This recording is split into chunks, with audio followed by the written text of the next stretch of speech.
Hi everybody, hi. I hope you all are having... I'm sorry about that, let me drink some water real quick.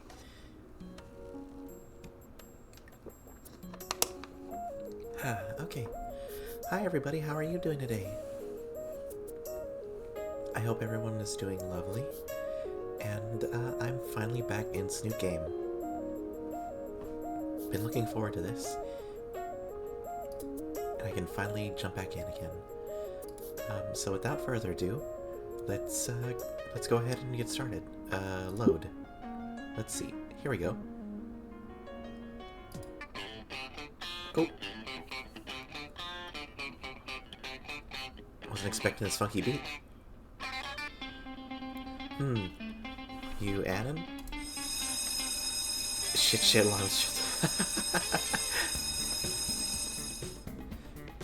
Yeah, I'm Anon. Pleased to meet you. Executioner. They a wrestler? My pants feel heavy and sodden. Honey, who is it?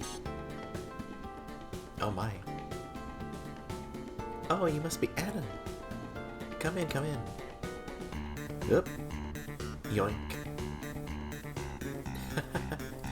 Oh.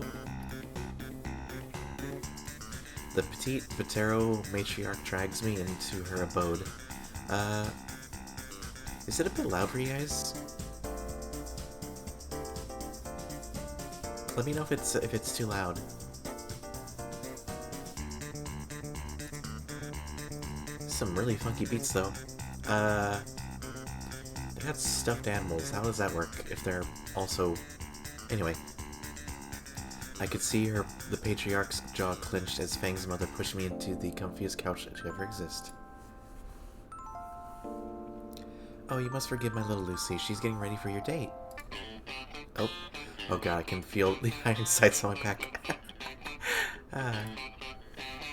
While she spoke a mile a minute, I managed to catch some of the words.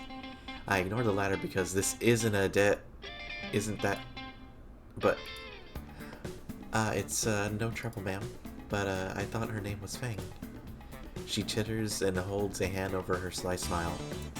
Oh, that my little tooth fairy always loves to reinvent herself. Her eyes gloss over as she's pulled into her own memories. One moment she was the prettiest princess pyre, now she's some sort of rock and roll maestro. The imagination she has. Sup, buddy? Or no, sup, buddy. I look across the coffee table to see Nazer reclined in an equally plush couch. You good? I breathe deeply, collecting my scrambled thoughts into a semi-coherent state. I'm good. So, nice place. I look at the walls of the room, what little white I could see that wasn't covered by the myriad of family photos. Huh. She really was a princess pirate at some point. Home is where the heart is, as they say. Sweet raptor cheese is on the cross. Oh, is that a sin to think that with the cross hung behind Nazer's head? I look back to see the cream queen of the Kremlin, a tray of the smallest cups I've ever seen in her arms. Nazer, your mother has made us some tea. Oh, isn't she the most wonderful woman? Bleh, she knows I'm not a fan of that hot leaf juice. Don't let Uncle Iroh hear you say that. Nomi navigates around the couch and coffee table, setting the tray of treats and the tea before us. Would you like some, Anon? I'll pass, thanks. Something's not right with what just happened. I look back where Nomi was standing. The entire opposing wall is covered with various hunting trophies. 2 bears, a whole school of fish, a falcon, 2 deers, and a rhinoceros.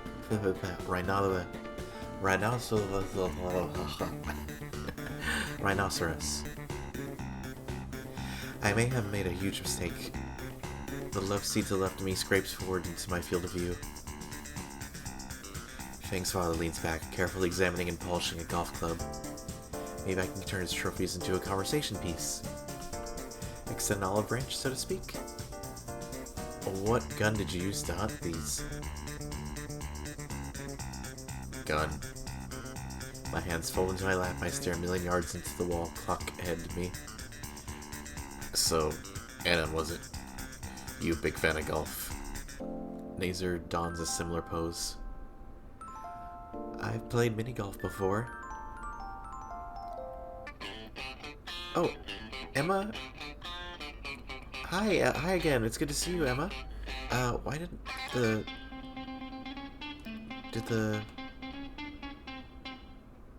Why did I get an alert? Hold on.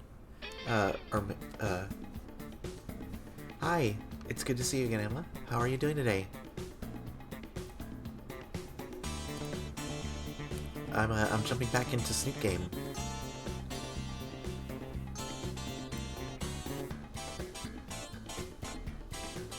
How are you doing? I'm doing a lot better. I think you can hear it in my voice. I'm not as sick anymore. Still got a little bit of congestion in my nostrils, but it's all good. I feel I can speak a lot more clear, which helps because I'm doing this I'm doing the whole cast for this visual novel game. So continue on. That's a good start. A good start. That beats the real thing, though. You ever play golf before, boy? Don't say we golf. Don't say we golf. Don't say we golf. No, not on proper green before. Nailed it. Well, this is my favorite club right here. A 9-iron. He finishes pawing the head of the club and rotates it ever so slightly so I can see my reflection in the middle. Now, irons are by far the most common and most useful out of your standard club set. Anywhere you need an extra push, the iron will do. His gaze makes its way from the club to me as he lays it across his lap. I gulp and sink back into the couch in an attempt to hide among the cushions. Of course, this is all due to a solid steel construction and your own efforts. With the right quality club and technique, you can almost feel the ball excuse me. You can almost feel the ball cleaving in twain when you strike it. And I assure you, Anon, that my equipment is the highest quality and my technique is impeccable. Fang's father stands up, stepping on top of the sturdy coffee table. His club is lined up and I can see my reflection in the impromptu ball. With a well-practiced motion, he demonstrates a perfect swing in the middle of the living room. I can practically feel the air slice in half as an image of an impossibly large pterodon standing over me with the club flashes momentarily. Fang's father laughs heartily, setting the murder tool aside as he reclaims his throne. What fine form, sir. Dear. Fang's father flinches. How many times have I told you about intimidating suitors? This is the first boy our little tooth fairy has brought home. What about Reed? The father shrunk under the patented mother's lair. You know that boy isn't right, dear. I feel a smidgen of sympathy, but keep quiet to avoid similar treatment from her. Sorry, my headphone's not quite working. It's okay. Oh my god, Mom, not in front of my friends. Or, wait, I forget how I did her voice. I'm sorry. Maybe it would have been better to, like, go back to the video. Oh well. I think it was, yeah. Fang is at the foot of the stairway, frustration clear on her face. I look to Fang with hands clasped together, silently pleading. Oh, are you ready for your date now? I lurch in my seat at that. No. We're just...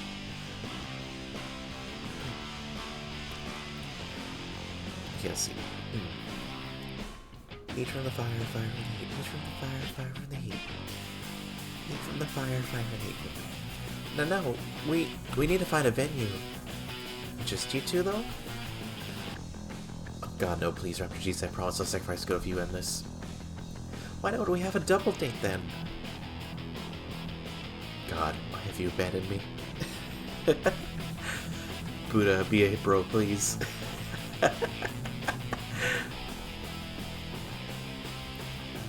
I agree, Nazer and Naomi can accompany you. I'm going to personally commit Mastia's side. I agree. He looks me dead in the eyes. More people means you're less likely to do something reckless after all. I don't know. I don't know. I don't think Feng would appreciate... Yep, yoink. Feng's father puts his arm around Acer's shoulders and pulls him aside. You love going with your brother, right, Feng? Absolutely not. I'm perfectly able to find somewhere to play without anyone's help. Especially his. Come on now, how many opportunities will be near you to go spend time all together like this?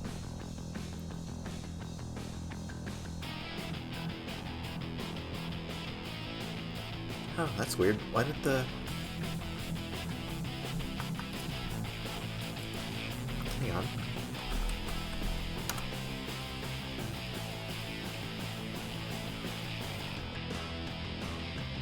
Oh, that's right, that's right. I think you need to be... I think I need to set it up.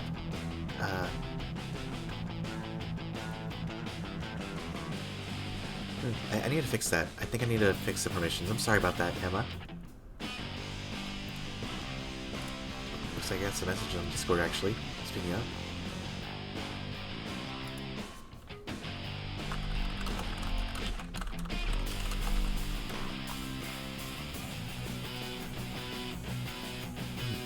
Back to the game. Sorry about that. Hopefully none. Aw, but you used to always spend time with the laser. Her eyes gloss over again.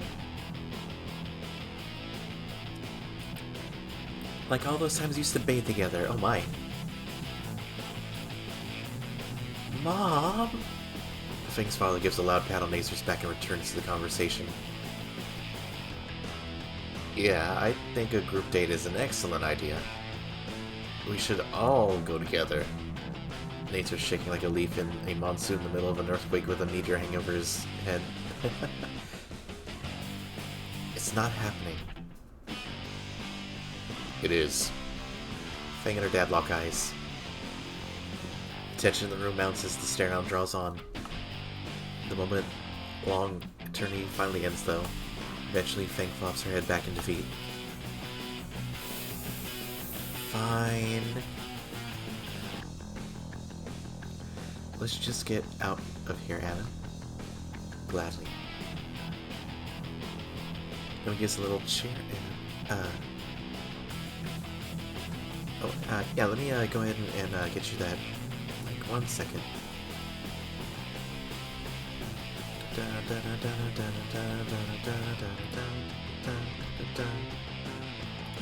Invite.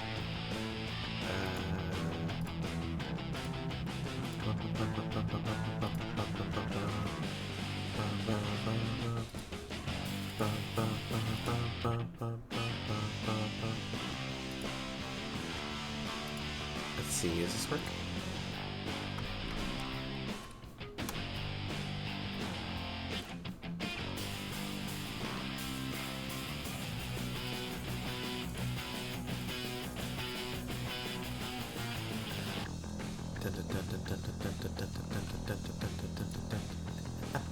Alright, I like the music, it's so good.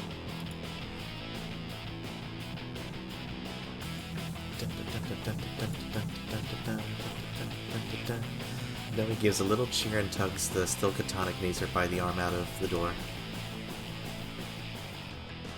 I give a polite goodbye to Feng's mother. I extend a hand out to Feng's father, and the 8 bones of my palm are squeezed together, being ground into dust under immense strength. The 5 bones join my fingers to my palm, threaten to splinter from the powerful grip. The rest of my bones in my hand try to separate from the vicious shake that Feng's father ends with. By the time I get outside, everyone else is getting into the fancy and beat-up car from before. Guess it was Nazer's. Come on, Nazer, the day is still young. Nazer, still mentally fried, is being goaded by Nomi into driving to the city. Eventually, he robotically enters the driver's seat. Nomi ecstatically shoots into the shotgun seat. Feng and I take the back seats. Now that we're getting this shit show on the road, I should probably clarify with Feng about precisely what sort of venue she wants. The split second I move my hand towards Feng to ask Nazer, chucks his jacket between us with lightning speed. Whoops, look out back there. Look of pinching fear on his face betrays his jovial tone. Poor guy. Anyways, Feng, she looks over. What sort of place are we supposed to be looking for? Fang looks away for a minute with a finger under the end of her beak. Is that supposed to be a thinking pose? Some wide open space where people can stand or sit. Or, some wide open space where...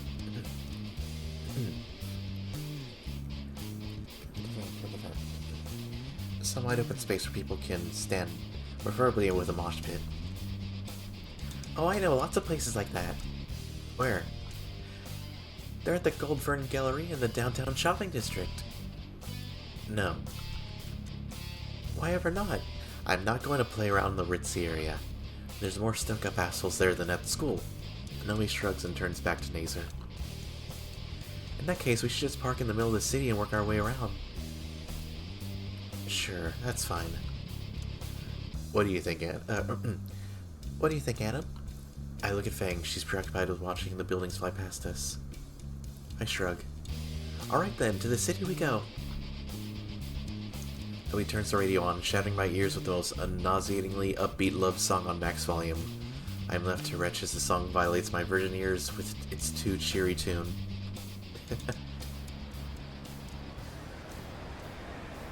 In the city proper now, I find myself with a new dilemma. The group slowly makes its way down the sidewalk. Nazer walks ahead to continue to look back at me, his expression anxious and worried. Fang refuses to speak and gives everyone and everything a vicious sneer. And Nomi just won't shut the fuck up. Oh, how about here? It's so spacious and the food is to die for. Oh, I love that restaurant. Maybe we can ask them. Oh, and there's this nice cafe that even have a piano. God, this marmalade monster needs to die.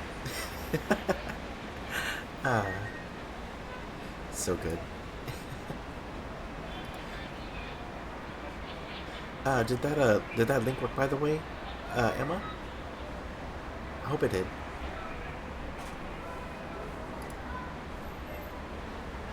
Oh my gosh, it's perfect! Nomi stops the group before a large glass window. Past it is a large open room sparsely filled with municipal round tables and calabaras set on top of them. Isn't it a bit too ostentatious? Gaudy? No way, it's wide open. The tables can be arranged to provide ample room for your audience. Fang looks unimpressed. Come on, let's go ask. Yoink. The Sarlophus wraps her arms around Nazer's and bodily drags him to the entrance. Fuck me. Gladly. What? Shut the fuck up, Rain.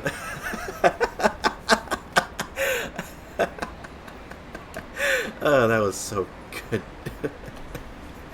Oh, that was perfectly timed, holy shit. $10 we get kicked out. No deal, you're standing in... Oh, excuse me, I'm still a little congested, sorry. No deal, you're stating an inevitability, not a possibility. We follow behind the pair to find Noe pestering the maitre d' for possible arrangements, cringing as the poor man just stares off into the middle distance while Nomi prattles on, obliviously. And if possible, could you include maybe a dinner ticket option for... The maitre d' looks towards us, or rather Fang and scowls.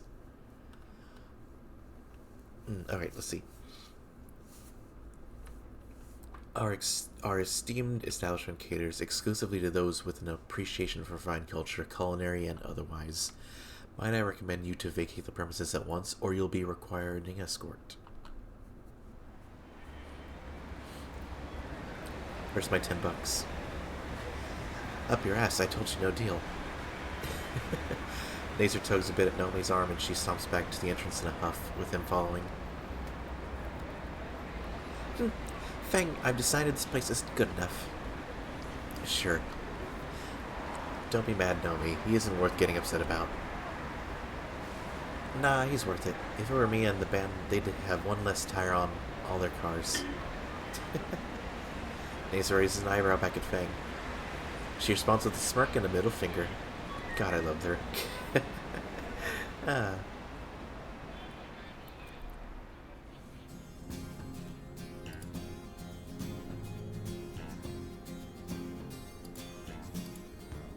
We've been searching for a place for at least 2 hours now. Fang is barely holding herself together, judging from her angry muttering. A lot of muttering. Mostly including words like murder, knives, and in particular genitals as a pin cushions, with profanity taking up a good half of what escapes her beak. Hold on, is there like a settings option?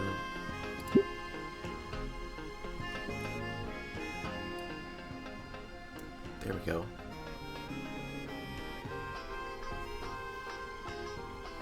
It's just still a little too loud. I can see a blood vessel throbbing on her temple. This didn't look good. I positioned myself slightly behind Fang, putting her between me and Naomi. Hey Naomi, I got an idea. Naomi spins her heel towards the sound of my voice, and the giant grin on her stupid snout stiffens as she sees Fang's looming aneurysm. Maybe we should take a little break. Luckily, there's a small park nearby. The four of us grab some drinks from the vending machine. Fang and I grab a knockoff brand of soda. Naomi gets a bottle of water, and Nazer brought a sports drink. We're lucky to find an occupied picnic table with some shade because the afternoon sun has turned the cool day into a sweltering hot one. Thank you, coastal weather. Okay, I feel that 100%. Holy shit. It's amazing how like one day it can be like practically freezing cold, then the next day you are like sweating your ass off. We sit in near silence aside from Nazer's audible chugging of his sports drink. He crushes the bottle in one hand and tosses it into the trash can 5 yards away. Then looks at us with the smuggest grin ever to be seen on a peak. Gosh. Show off. Yes. Great shot, Nazer. Of course it was, babe. Of course it was, babe. Fang mocks, retching into the grass.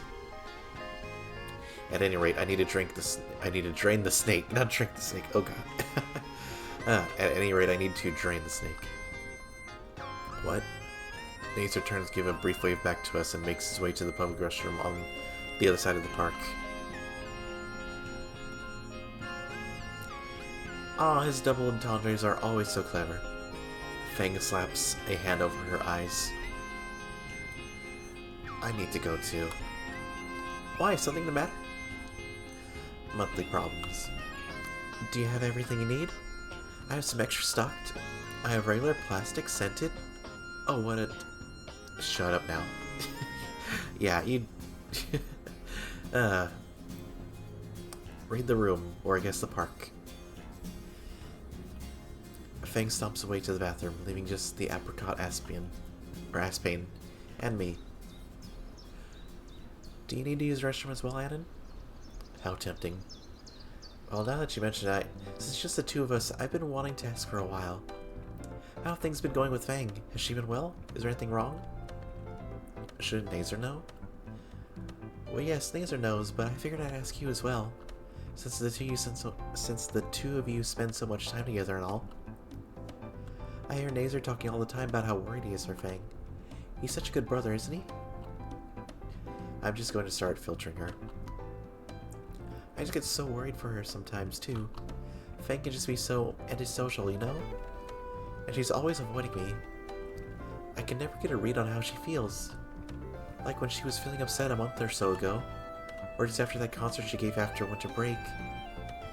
Wait. Rewind a bit. How'd you know about how Fang felt sad a month ago? Oh, Nazer told me. The fuck is up with her? Then why ask me?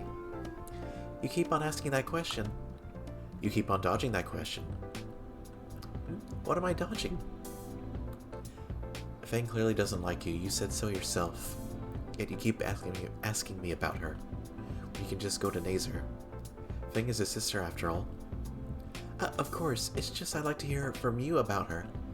Why me though? I don't know anything about her. Nazer knows Fang way better than I do. Because you two have been getting so close, you're even on a date right now. Naomi's pupils dilate and her eyes dance away from me. In fact, you two make the cutest couple. It's the first time Naomi's looked anything other than happy. She jealous? Holy shit, I did not expect... Are we about to enter the lesbian arc? Are you up to something? Why would I ever be up to something? Because you're not making any sense. Naser knows her better than anyone else. But every time we talk, you bring Feng up. Why? I have every reason to care. Why? Why? Because Naser wants to make Feng happy, and so do I, of course. Nomi's laugh is hollow, her eyes shifting side to side. I was only doing what I thought was best for her, both her and you. Wait. The first time I saw you sitting on your own on that dirty old bench, you looked like you needed someone to lean on. No. And with Feng, I think back to all the times that beige bitch has asked me about Feng. What a great opportunity for real friendship, Anna. I'm so happy for you.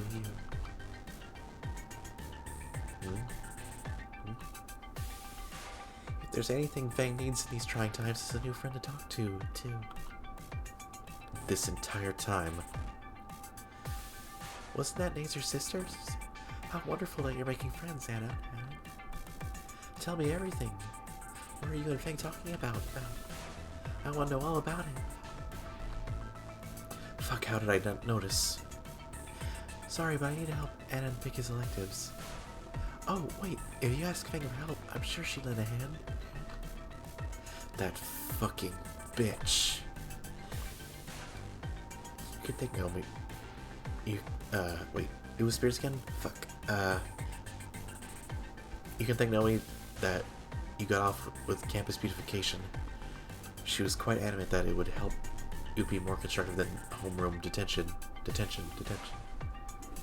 This entire time she's been pushing me closer to Feng. I must be the biggest fucking idiot.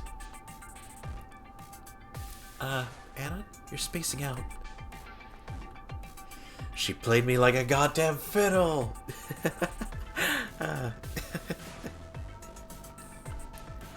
If only I had a sound alert. Did I miss something? I looked at Naser, who's completely clueless to what nobody has been doing for the past month. Just like I was. What would he do in this situation?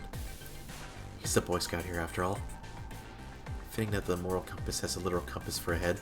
Holy shit. I'm part of someone else's plan. Nothing I've done in the last several months was a conclusion reached on my own.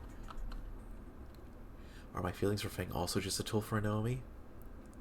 What do I even do here? Oh shit, okay. This is gonna be tough.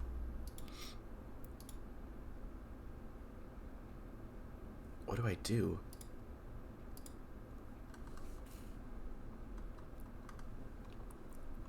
Chat, what do I do? Do I be gaslit, or do I...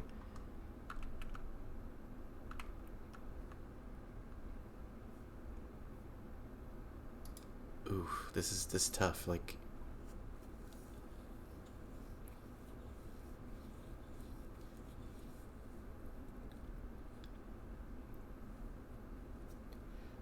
I don't want to leave them alone either, but... Oof, man, this is fucking tough.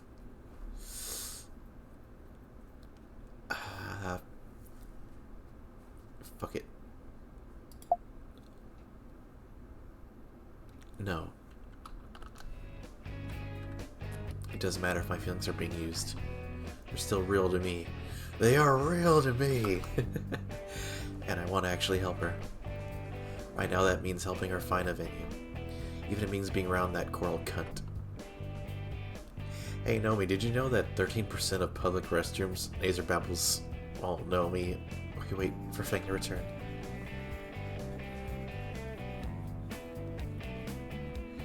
Alright, I'm done taking a dump or whatever. How eloquently put. Let's go. Wait, why do you smell like smoke? I went to Hong Kong for a bit. I went... hold on. God, it's so hard to do this with a stuffed up nose.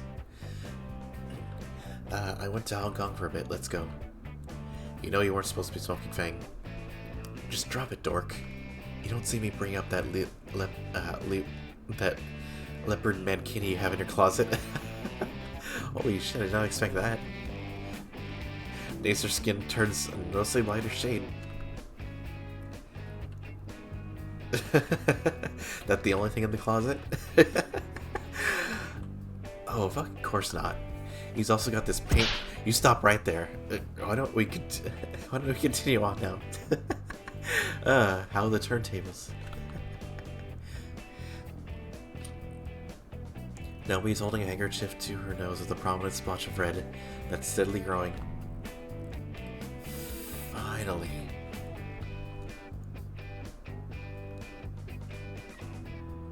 Not even 10 minutes later, we're back where we started.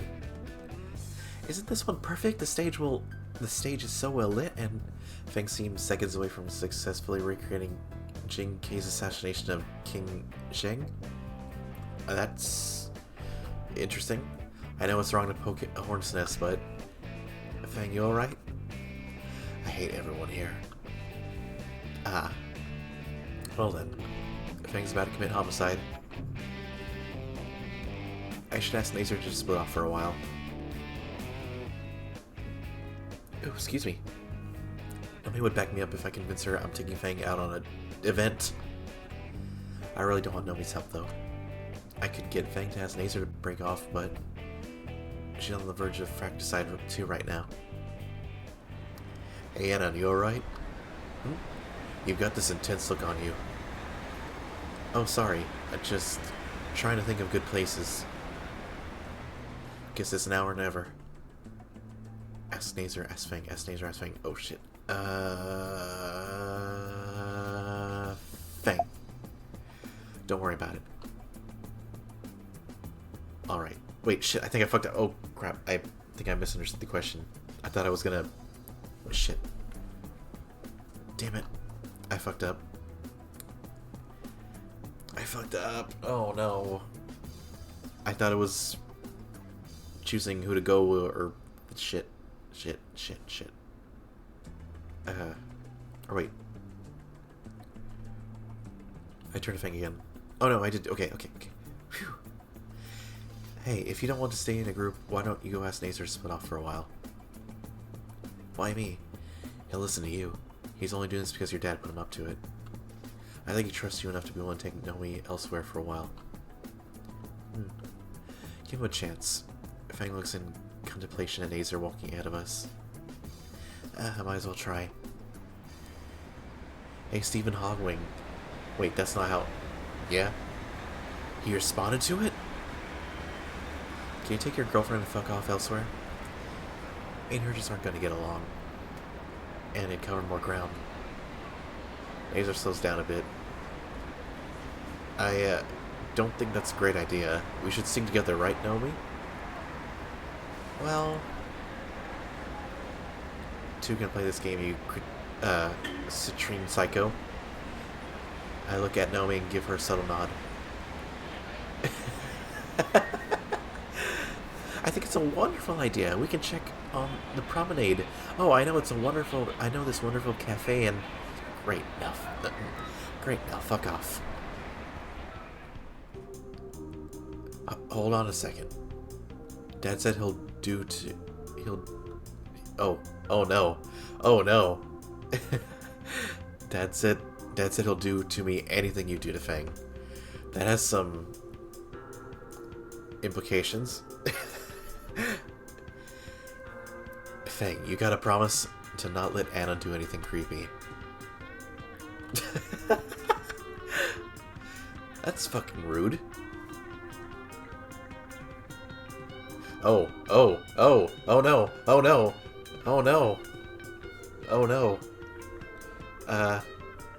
I need an adult.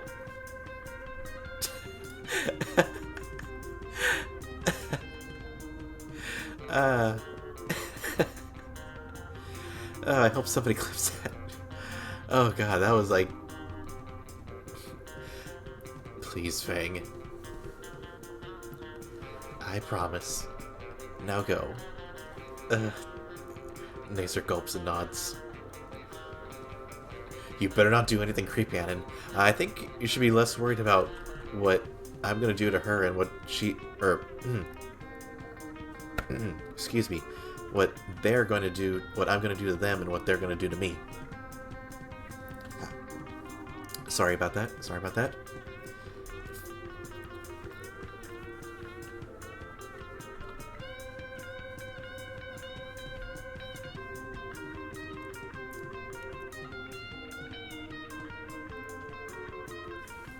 With that, Naser and Nomi leave, turning the corner onto another street. Now just the two of us. Alone. Oh, there's the alarms again. I think I'm finally starting to tune them out, though. Character progression. Let's go. Fang reaches into her pocket and withdraws a crumpled pack of cigarettes. Got a spare? She shrugs and half-heartedly holding out the pack to me. There's one left. I hesitate. Fang tilts her head before she can pull her hand back. I accept the last smoke. I bring the butt to my lips, feeling the pod within the filter. Figures you spoke menthols. Oh, shut up. Better share. I don't think I'll be getting a fresh pack anytime soon. She hands me her lighter with a little cheap pink bic. It's quick and easy, no wind to worry about as my thumb rolls over the top, and the tiny embers of flame sears the end of the cigarette. I pop the pod with my incisor and pull it slowly. The draw is smooth with a hint of mint to it. Oh, I didn't know that. The cherry at the end burns dimly as I tap off the ash. The smoke exhaled is wispy and I can feel my nerves ease. Ha, pussy. Ha, pussy. Hold on. Ha ha ha ha ha ha. Wait. Ha. Ha. Ha, pussy. I think that was closer to it. I forget how I did the voice. It's almost like I need to do more voice practicing. Voice acting, training, whatever. It's your last one. Want to savor it? I hand her back the cigarette. It's not an indirect kiss or anything like that. I chant as a mantra. Her drag is harsher, burning up twice the amount. She blows out hazy rings, one after another, as if signaling an indigenous raptor tribe. Trying to show off now? But you can't do that.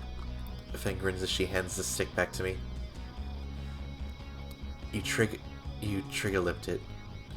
It's still good, man. The filter feels moist between my index and middle fingers. I bring the smoke back to my lips, trying to ignore the wetness of it. I draw on even more, burning up another quarter of it. I can feel my skin prickle as I exhale a thicker fog.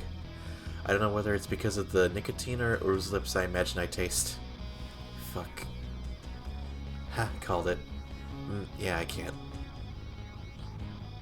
It's so weird whenever he grows eyeballs. And a mouth. Fang's tail ticks a steady rhythm like a metronome as she takes one last long drag. She blows out a thick cloud of drops to stump on the ground. I stamp on the stub before she can, giving it a solid twist before kicking the dead end into the street. So now what? I think I know where we can look.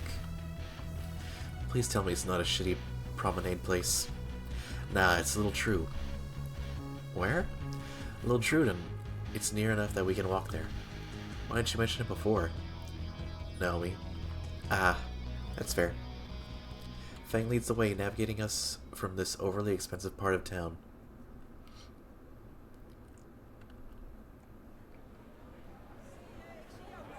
Oh shit. Little Truden is completely unlike the rest of the city.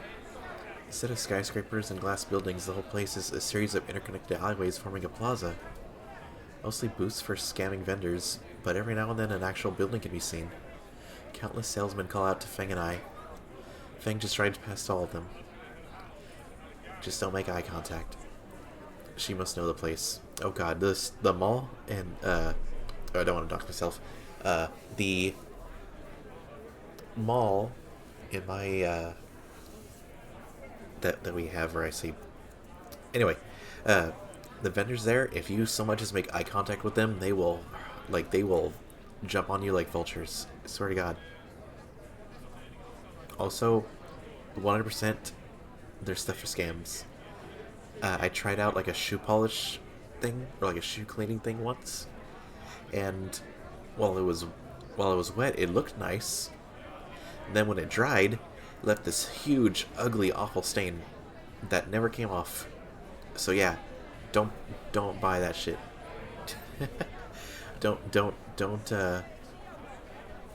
don't fall for the scams. One child runs up and gives me a flower to mark for pickpockets. I toss it in the nearest bin. Good eye. Living in the ass end of this place, I picked up a thing or two. The two of us check the sparsely located buildings one by one. I make sure to mark down the foreign swears in a notepad to look up later. Several hours pass as both the sun and the temperature drops. Can't believe we're still looking. These people are usually looking for any way possible to attract customers. Maybe you shouldn't have insulted that one guy. Fuck him. Calling me a meteor dodger?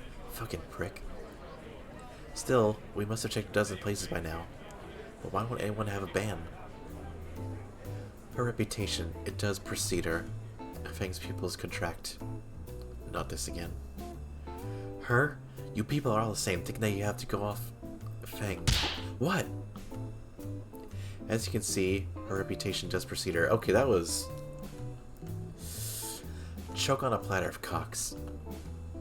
Everyone here knows of her, especially of her family. A full platter, stacks high. Oh. Oh my god, it's Savior. Holy shit. Okay, I gotta...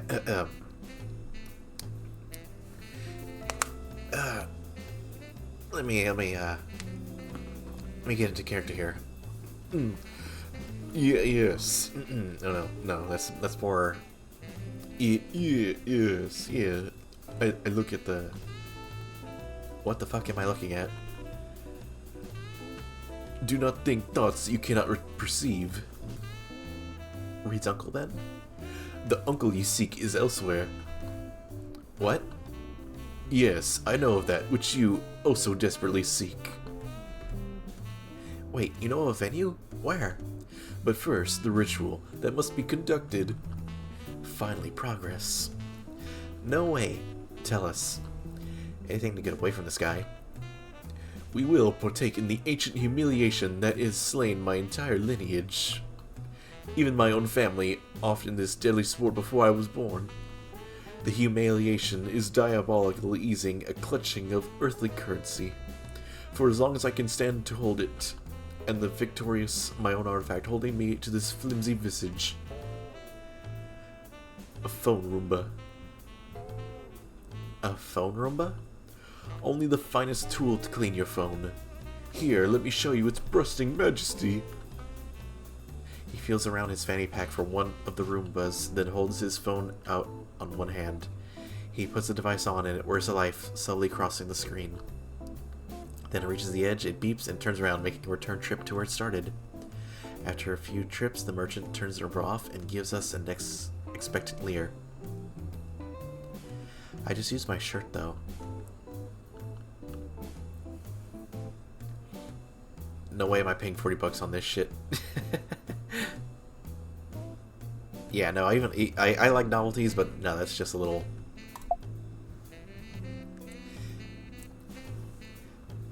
Fang, we can find a place. We can find the place on our own.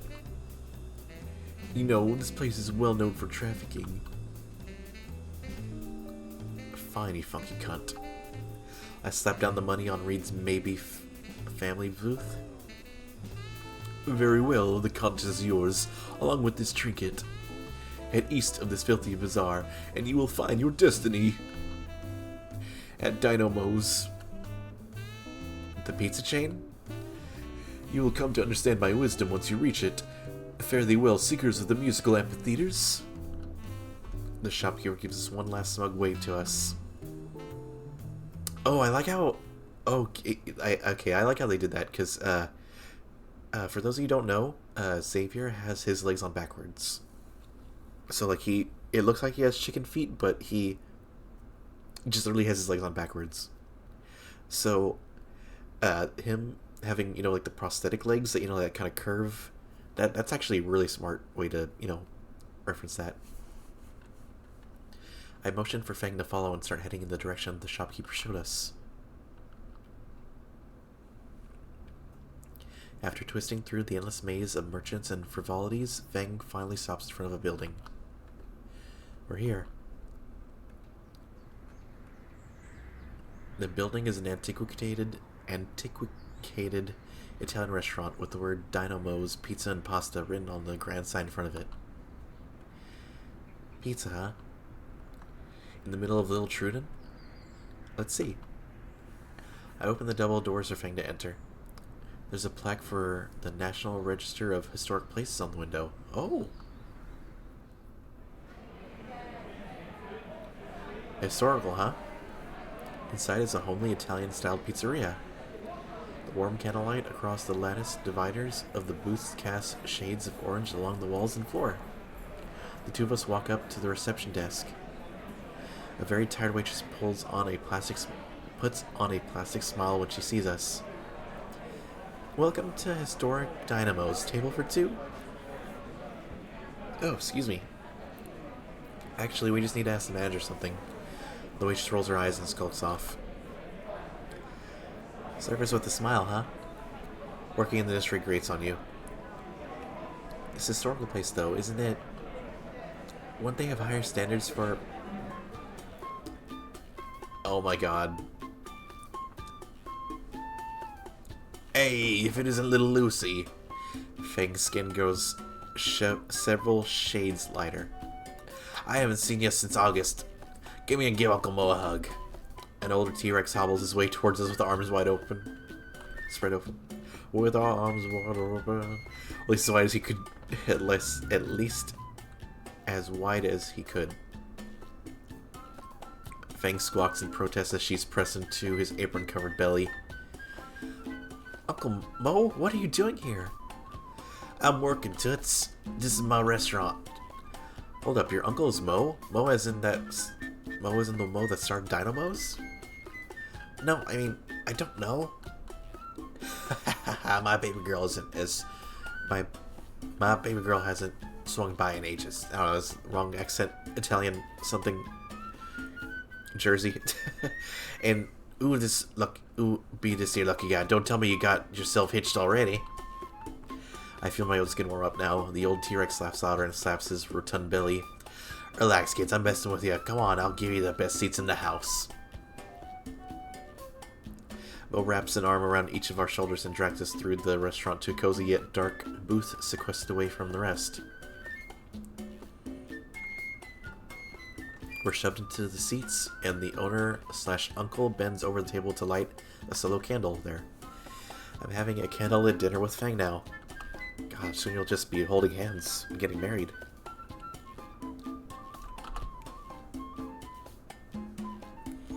The hell is happening? Now you twos wait right here while I make my little princess favorite pie. On me, of course. Mo proceeds to saunter off, pushing through the double doors that probably led to the kitchen. I look over the candle to Fang. She looks how I feel at the moment. Lost and confused. What just happened? I don't know. So... Fuck, come on, you can do it. You're part of the team that kicked Reddit's ass in Claws of Duty Jurassic Warfare. Oh, God. I love this game. Is that really your uncle? No, he's just a good family friend. My dad goes bowling every Thursday with them. Sounds fun. You ever go along? Not anymore. All that sporty stuff doesn't appeal to me. Besides, I have school and band stuff to worry about. Not to mention my dad's a bit of an asshole. The image of a golf club comes to mind. You don't say. Uh-huh. Whenever I'm listening to my music at night, he always yells through the door about audible bowel movements. Honestly, do you blame him? Fang smirks. Maybe not. My dad isn't really there most of the time. When I do interact with him, it's just these huge orders about what to do with myself. You're going to camp. You're going to Brazil. You're going to some coastal town for half a year. Then again, that last one was more my fault. Sounds rough. What about your mom? What about her?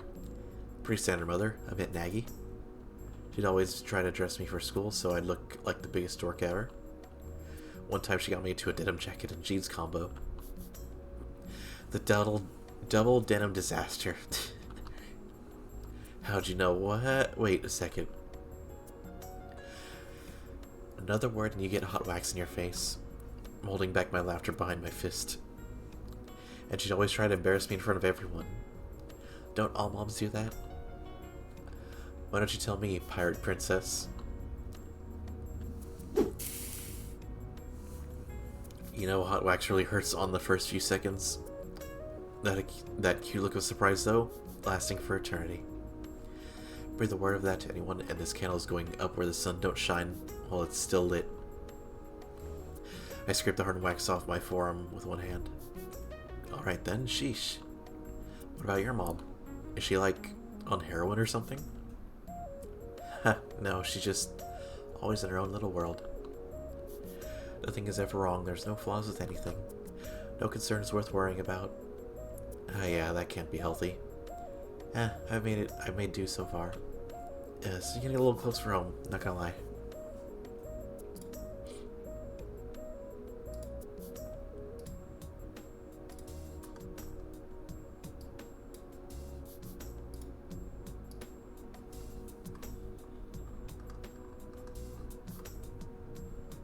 Sorry, my eyes are just burning. What the heck?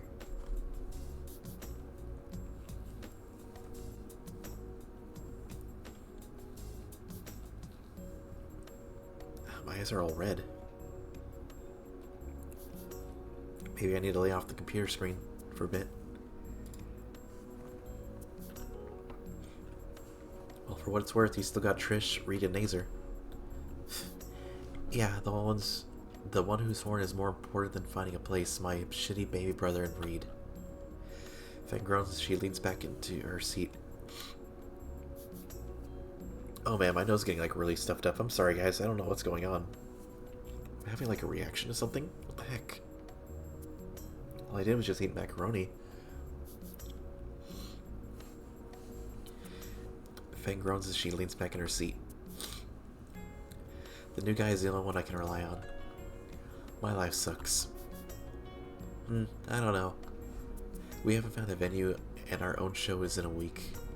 Ugh. Fucking Naomi, fucking dad. On the flip side, we're getting some of your favorite pizza at one of the pricier Italian places around for free too. But the venue... We still have time. So pizza first, then we find a place for your show. Someone say pizza? Someone order a fucking pizza? Mo slides a large pizza on the table in front of us. A pizza with extra sausage, anchovies, pepperoni, and ham, also known as Mo's Original Meteor Pizza, Lucy's favorite. I go by Fang now, actually. Whoa, the youth getting uppity with me. You trying to make old Mo confused, you punk? He gives Fang a light noogie. Oh, I can imagine how creepy that is with his tiny baby hands. So what your punk's been up to? Actually, Mr. Joe, we were gonna ask. Mister? Young punk, you don't need to be so formal. Ah, my fucking head. You youngins, I heard you talking about your parents. Oh man, here comes the lecture. You know the best part being young is? Mo! We got a code K on line 1. Mo hangs his head in despair. All that thought, kids. I got this pissed off mother to deal with. Bo stamps away to the reception desk, leaving Fang, the pizza, and me. Hey, free food. Fang piles 3 slices on a plate, catching a few of the anchovies before they slide off. I think I'll only take one. I'd rather not get heartburn at 18. Live a little. Man, this place sure isn't historical for no reason. Even something as ridiculous as this taste is phenomenal. Good thing it's free. I'd be willing to pay a premium for this stuff. Kicks Comet Pizza's ass any day of the week. It really hooks you in, don't it? Oh, I didn't realize I was in my old world for a bit. Yeah, it's really good. She's already down 2 slices? Shame I have to let myself around the good stuff. Fang picks up her last slice, tosses it upwards, and snaps it out of the air in one bite. Whoa. Cool trick. Do you do parties? While she raised her middle finger at the mark, the grin on Fang's face says it's more out of humor than malice. You gonna finish that? I look at my half-eaten slice. I guard my hoard with an armed bulwark. Mine. Didn't want it anyway. Mine. I quick to finish all my slice to keep it to myself while Fang goes for a third helping. The pizza doesn't last sadly as we continue to take slices. Its life is ended in a matter of minutes, when otherwise I would have committed pesticide in an hour. Ah, shoot. Okay, my eyes are like really hurting. What the frick frack? Did I get something in my eye? Did I rub something in it?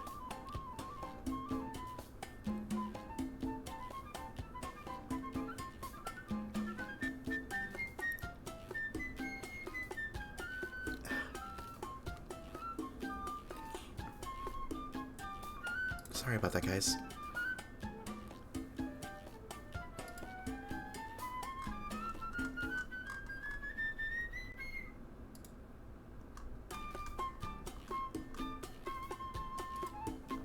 By the end, I'm satisfied enough to enjoy the feeling of the itis.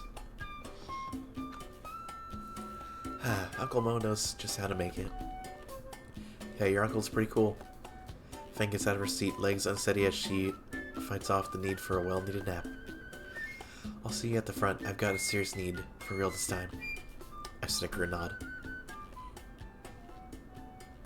Sure, leave me to deal with your uncle. I force myself out of the booth and casually meander to the reception area. Mo is there placing the receiver of the desk's phone back. Hey son, you enjoyed the meal? Definitely. Feel like I'm gonna black out any second. Haha, that's what I like to hear. Glad to make you a date then. We are... No, could have fooled me with that disaster you called flirting. No, really. Fang's looking for a venue. Her band is playing a show next week. Really now? Why not have it here then? I look around at the restaurant trying to find any place for the band to actually play. Hey, don't sweat the details, kid. Mo grins. Me and the boys are used to making room for shows. You just tell my little Lucy you got a place, then you's sure to sweep her off her feet. Wait, huh? Anon.exe has failed. Have you tried turning it off and on again? Ah, to be young and in love. Listen here.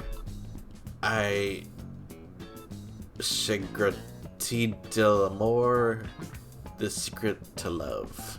It's not sharing misery. Yous can complain all the little details in life, but that don't fix y'all's problems. However, yous can't be trying to do everything for her neither. Otherwise, she's just gonna expect you to fix all the problems for her. The secret is support. Support? Hey, you's got to be her support. She gotta fix her own problems, but you's gotta back her up in them. And from what I hear, my boy Nasa, you already been doing that. I suppose I have, like at her band practice or on the roof. Like now. Bada bing, bada boom. Oop. Back to work, Jerry. That's funny. Anyways, be good to her, Anon. Should be good to use. I raised her right after all. Thanks, Mo. Hey, anytime. I've been hanging around yous fools for too long. I can't just ignore the kitchen anymore, you know? Give little Lucy my regards, huh? Sure. Mo saunters back to the kitchen. Now that I think about it, how does he cook with those little arms? I look a bit closer. There's several toy claws hanging on the rack just outside the kitchen door. Oh, unstoppable. They're unstoppable. Somehow I don't think that was something I was supposed to see. Alright, I'm back. Let's hit the road. Maybe we'll find somewhere to play before sundown. Actually, we really don't. Fang freezes in place. How? Your uncle? You asked Uncle Mo if my band could play? Yeah, he seemed pretty excited about it. He's got a stage ready and everything. Fang still isn't moving. Did I say something wrong? It's a blur motion. Oh. Aww. That's like a full body hug, holy shit. 1 second, Fang looks like she's going to start hyperventilating. Next, like I'm wrapped in a blanket of down feathers.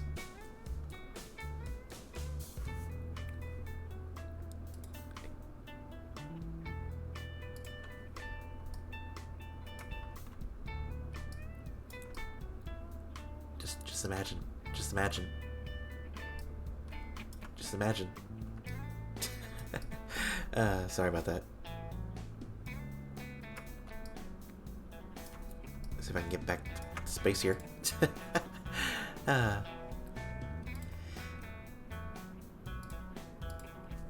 Being shaken from the side to side with a tinnitus-inducing scream in my ear. Ah! We got a venue! We got a venue! It's so infectious.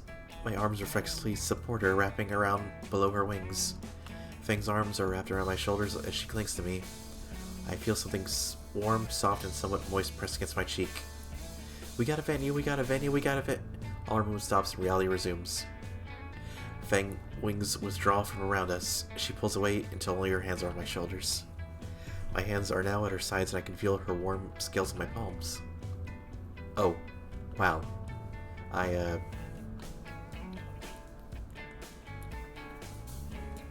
Do it. Do it.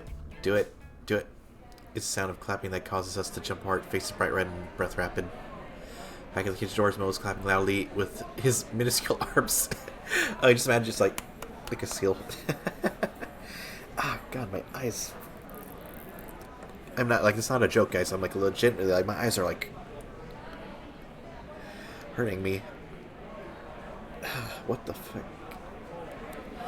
Hang on, guys. I'm gonna go to the restroom real quick and look in the mirror, see what's up with my eyes. Maybe I have, like, a eyelash in them or something, but I'll be right back.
Okay, I'm back. Holy shit, my eyes are like cherry red. Like somebody spilled a Fanta red soda in them, like, and it's only the sides of my head, like where my, like the corner or side, you know, facing like the ears, you know, it's so weird, both of them, and they hurt. Holy shit. I hope it's nothing serious. God, I mean, I just got better-ish from being sick. I don't want to be sick again with something else. God. Oh, my eyes hurt, though. But the show must go on. Holy shit. Looks like I activated the Rasengan or something. No, not the Rasengan. The Rasengan's the freaking Sharingan. Sharingan. Not Rasengan, Sharingan. Looks like I activated the Sharingan. Come on, this is like Naruto 101. I suppose we, call Nazer? Yeah, and tell him, right? Totally. From Is it worm or vrum? Drama's got a venue. Feng smiles softly, nods. Good thing now we put Nazer's number in my phone. Even though I didn't ask for it. The tone rings twice. Yes? Hey Nazer. Hold on, I'll put you on speaker. Go ahead. Mission accomplished. We got a venue set up. Oh, they did? That's great! Yeah, we're at Dynamo's place in Little Truden. Cool. I'll bring the NASCAR. Oh my god. Okay. Okay, I can't. I'll bring the NASCAR over in a jiffy. I'm going to punch him. You sure you want us to get you out now? Now that you have business out of the way, you and Fang can go do something fun. You know, it may not be such a bad idea. Even if it's an idea from Orchid Oppressor. Good lord, I'm never going to be able to play golf again. I'll pass. It's getting pretty dark. Aww. Alright, stay put. We'll be there soon. Alright. See you. All's left is to wait a few minutes for the ride to get here. Feng is sitting on a bench in front of one of the restaurant windows. She's humming to herself, and her tail is drumming ear beat on the bench. I take a seat next to her. By now the plaza's cooled down, most shops have closed, and the only people still out are returning home after the long day. The two of us sit in companionable silence, save for Feng's humming and tail drumming. Her mood is contagious, and soon enough I'm humming with her. I already know the song. It's from the roof. Except more happy? The scene is great. Just Feng and I on a bench warming in the waning sunlight in the middle of a deserted plaza. Taking the moment in, I almost don't notice Feng scooting closer to me.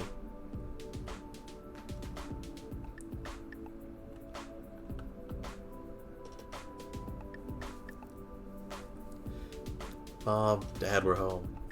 The ride back to Feng's house went by uneventfully. Feng and I didn't talk about what happened, so Nazer didn't have an aneurysm. Oh, welcome home, dear Nazer. Or Nazer dear. Nazer dear. Dear Nazer. How did your date go? I'm just dying to know.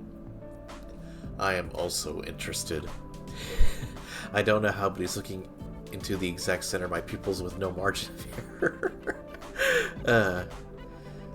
So, Anon, how was your trip with my little girl? Dad! Why don't you get ready for bed, Lucy? Feng glowers. Lucy, your mom? I look to Feng. Okay, yeah, it was a date. It went well, sir. What did... We were able to find a venue and I met Feng's Uncle Mo. Feng's dad sputters. I've half a mind to bring you to the station, boy, and the other half to testing my new nightstick on ya. Dear, not in front of... I wouldn't mind doing this again. Oh wow, the look on Feng's face is practically cute. It was really cute. Oh, I'm so happy for you two. I wave as I turn to the door. I'll see you at school, Feng. Yeah, you too, Adam. Bruh, Giga Chat over here. Holy shit. Just fucking flopped his dick on the table and just... Once it's close, I can feel all the bravado evaporate and my legs turn jelly. I think that's enough excitement for one day. My first step towards the bus stop is so wobbly I'll end up in Feng's mom's rosebush. It would probably be a good idea to sit a bit and catch my breath before going home and take a seat on the curb just outside of Feng's house. The door behind me slams open, and I jerk around to see Nazer being shoved down the steps. And don't come back until you've finished thinking. The door slams again, and I hear a morose sigh. Oh man. Anon? Yeah? Why are you sitting here? Just catching my breath, your dad's a bit... harsh. Homicidal, but close enough. Nazer huffs and shoves his hand back into his pockets. You know, you're the reason Dad kicked me out, right? What? I know he's pissed off. I know he's pissed I so much as looked at Feng, but what did you do? Turns out letting you run off with Feng is just encouraging your degeneracy or something. Oh, fuck my eyes.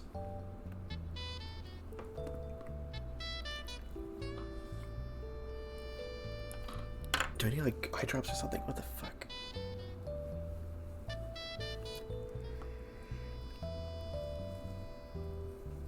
Sorry guys, I'm sorry.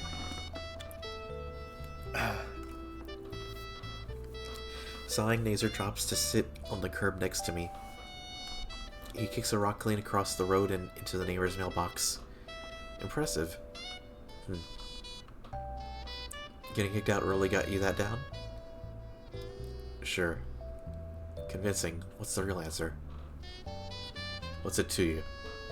Not much, just figured I'd ask. He stretches the wings and lays back on the pavement. Just figures he'd get to this. Get to what? Me getting punished for Fang's issues. Nazer lays an arm over his eyes.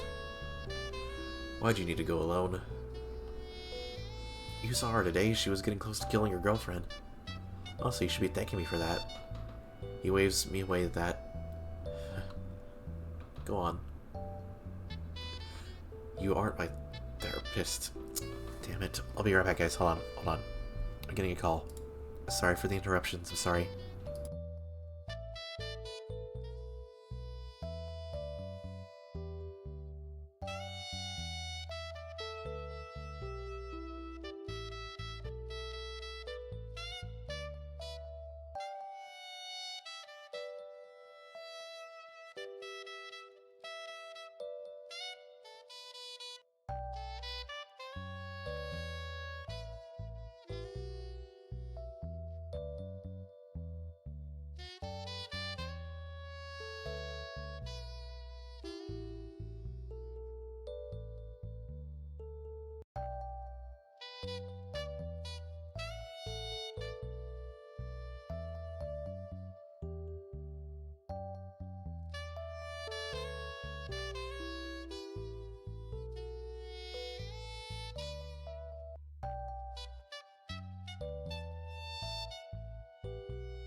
Forgot to switch to the BRB screen. I'm sorry.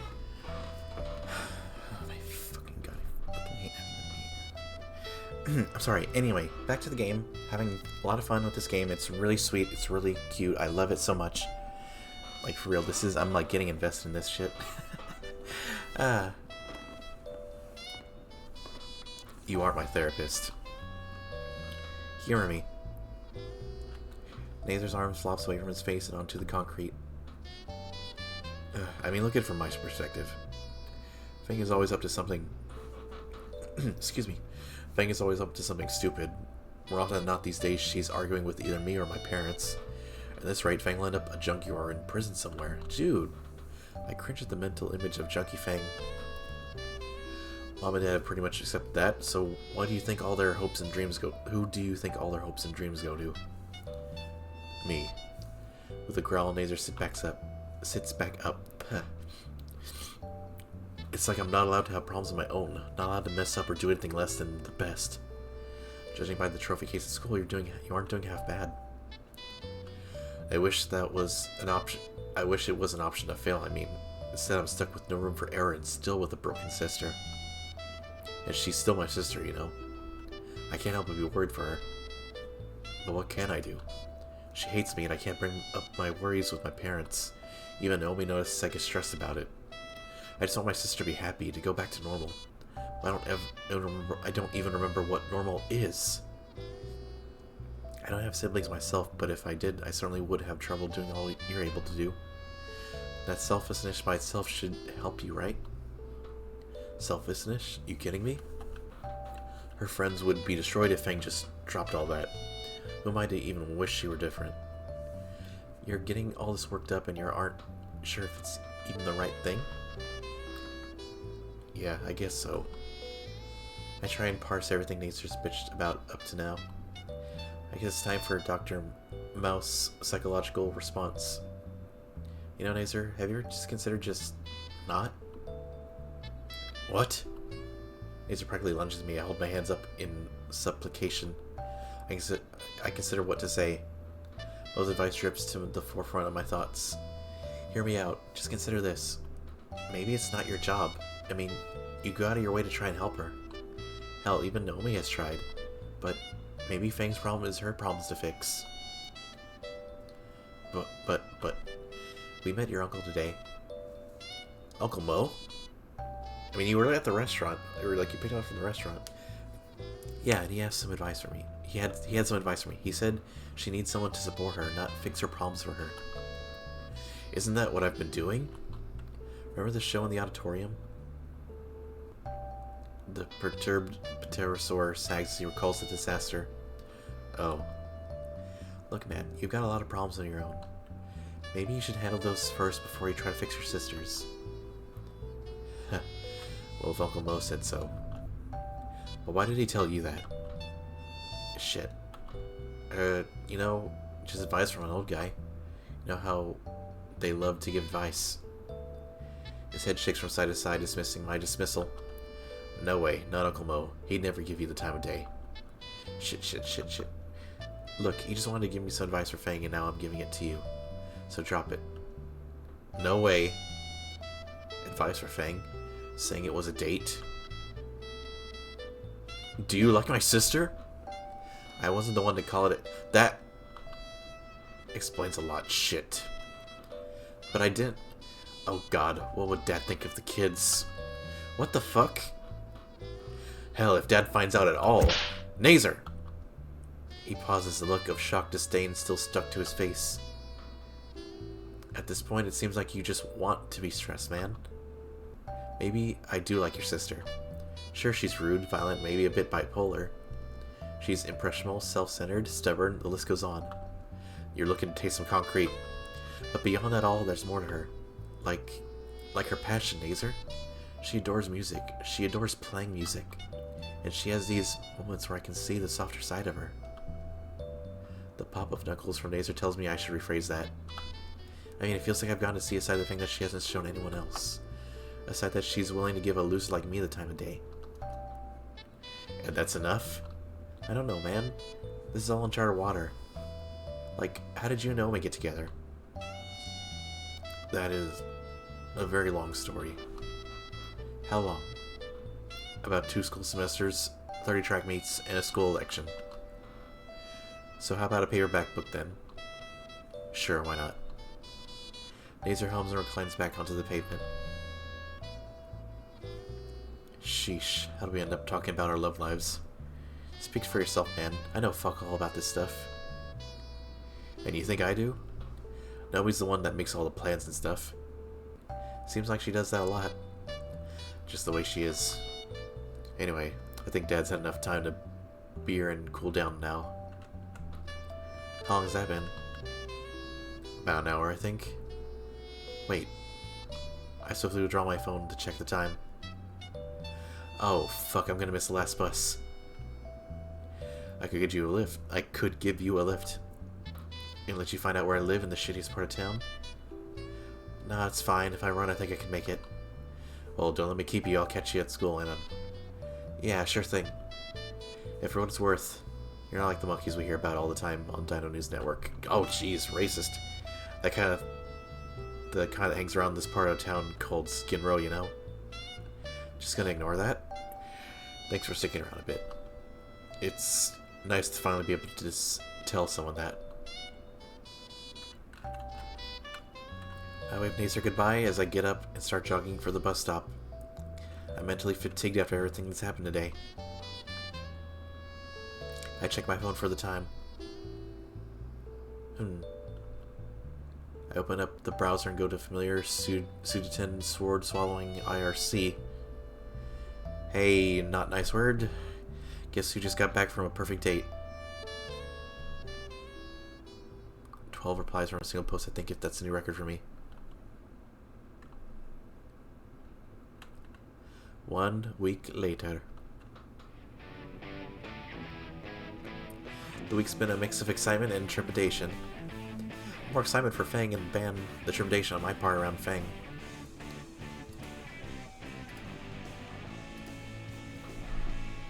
What the heck is this?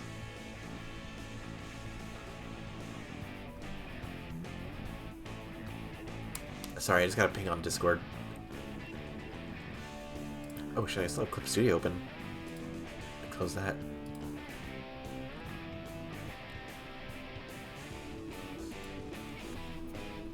Having come to terms with how I feel, I just can't stop noticing all the little things she does. Like her cute tail wagging to a silent tune, or her weird and funny ways of eating, or how soft and huggable her wings look. Rappagees, if this what love is like, I kinda want to sample a buckshot. Oh god, and yet I don't want it to stop.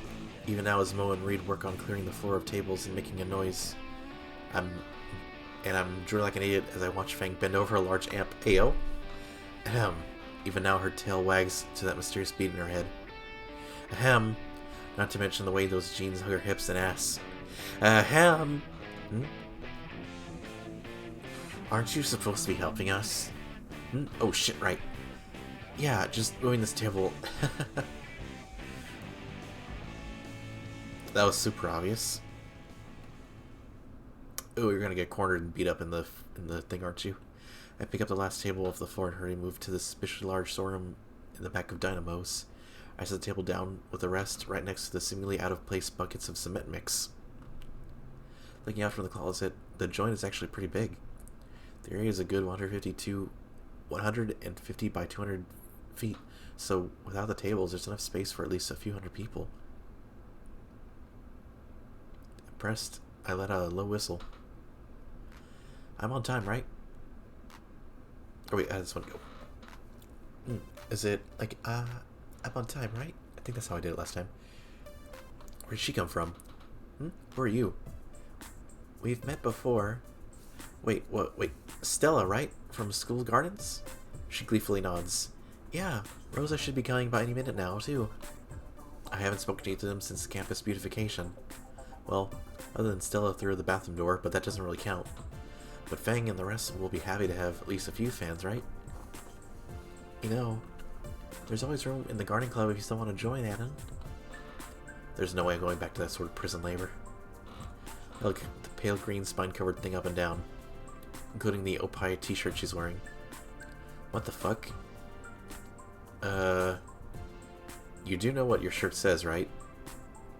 Stella gives me a quizzical look and glances down at her shirt, her face turning bright red. Oh my, this is the only clean shirt I had. If I didn't feel the way I did about Fang, I think Stella's stammering was kind of cute. Mating press. Suddenly her face lights up and her eyes return to me. Wait, you like anime too, don't you? Mating press. Played Glennon. Don't need to reveal your power level. I've seen it a bit here and there.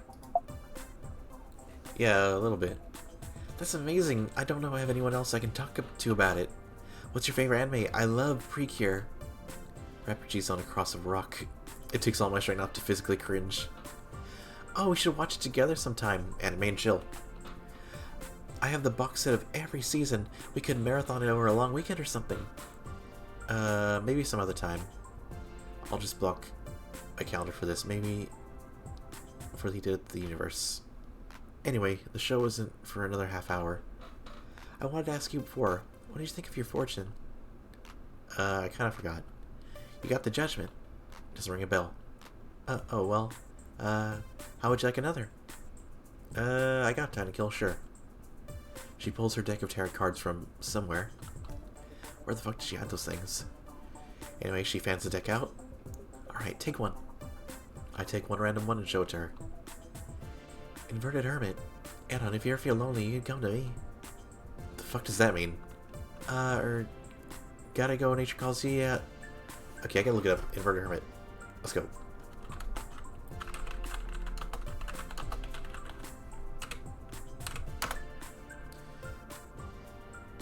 Exile, misfit, loneliness, sadness, withdraw from loved ones.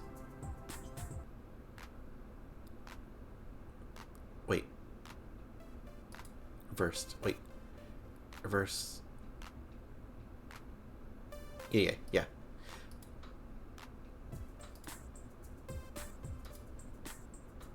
Okay.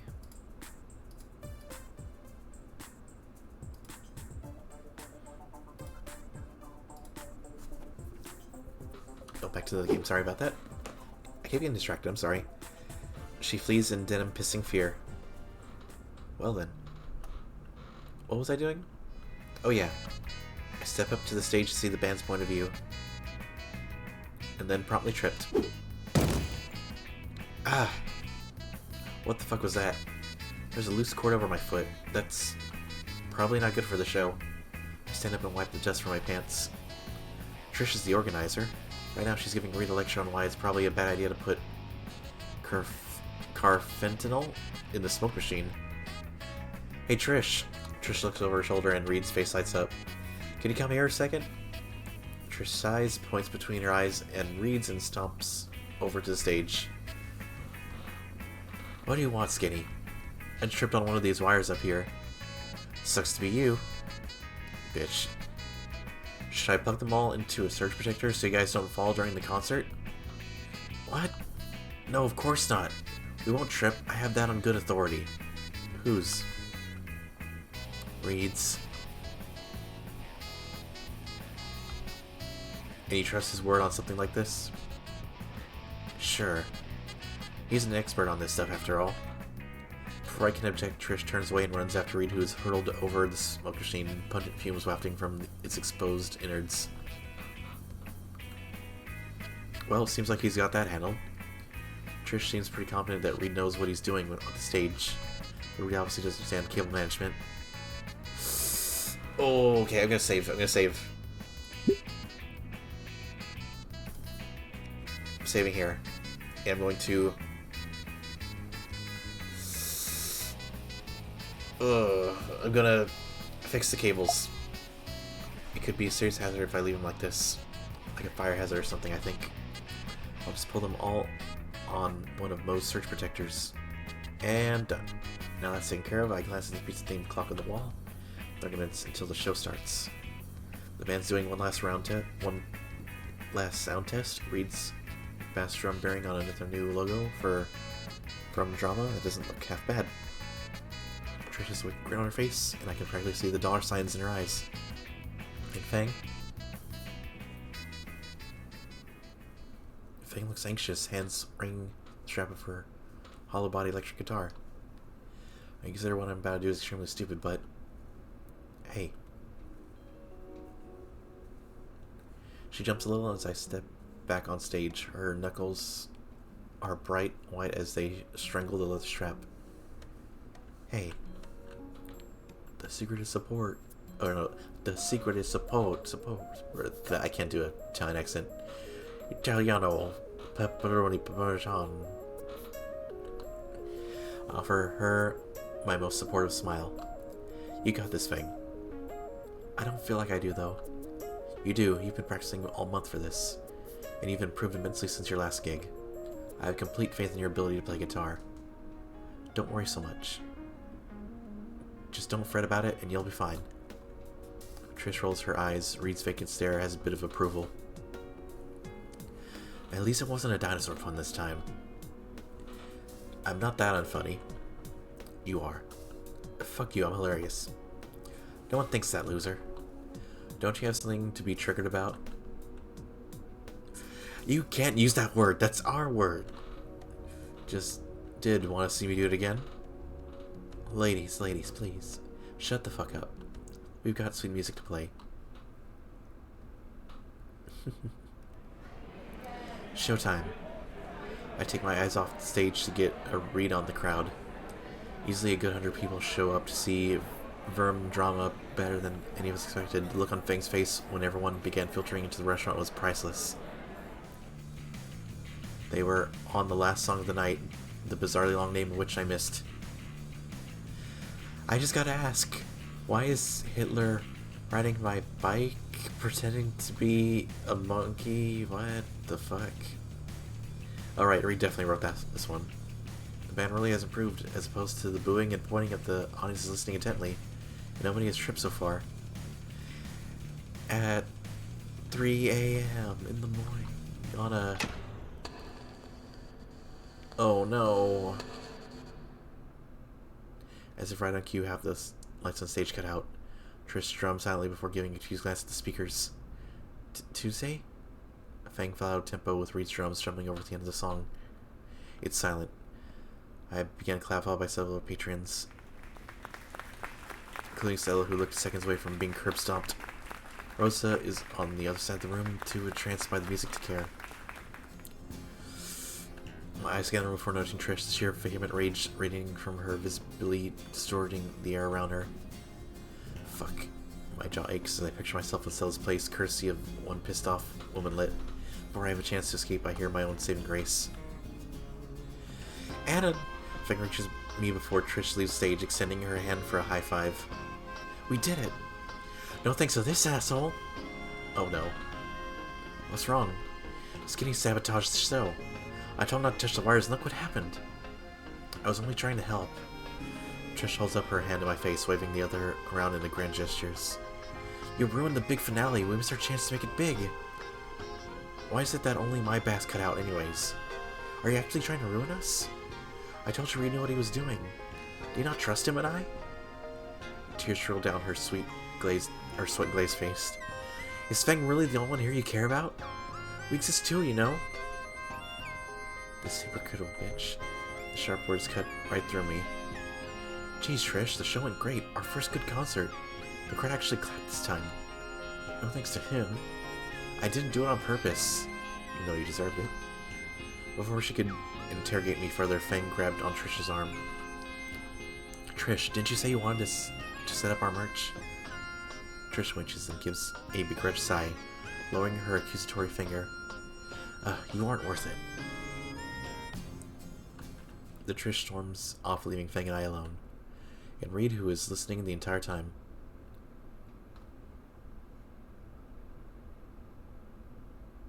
Anna, dude, you really should trust others, you know? It's like they say, trust is the building blocks of our economy or something. What? There are two kinds of people in this world, bro. People who believe and people who trust. And you believed in something false. Your impulsiveness. Before I can begin to comprehend Reed's capitalist sermon, my ears are assaulted by a very Italian yelling. Hey, kids! Look at this here apron, y'all. Look at this here apron, y'all little trigger friends sold me. Reed looks almost jealous of Mo's new garb. Nice threads, compadre. Hey, someone took my apron. Get back to work, Jerry. You're on the clock. It's looks nice, Uncle Mo. Anyways, y'all should give me helping with the cleanup, right? I look at the absolute mess around us. Fuck.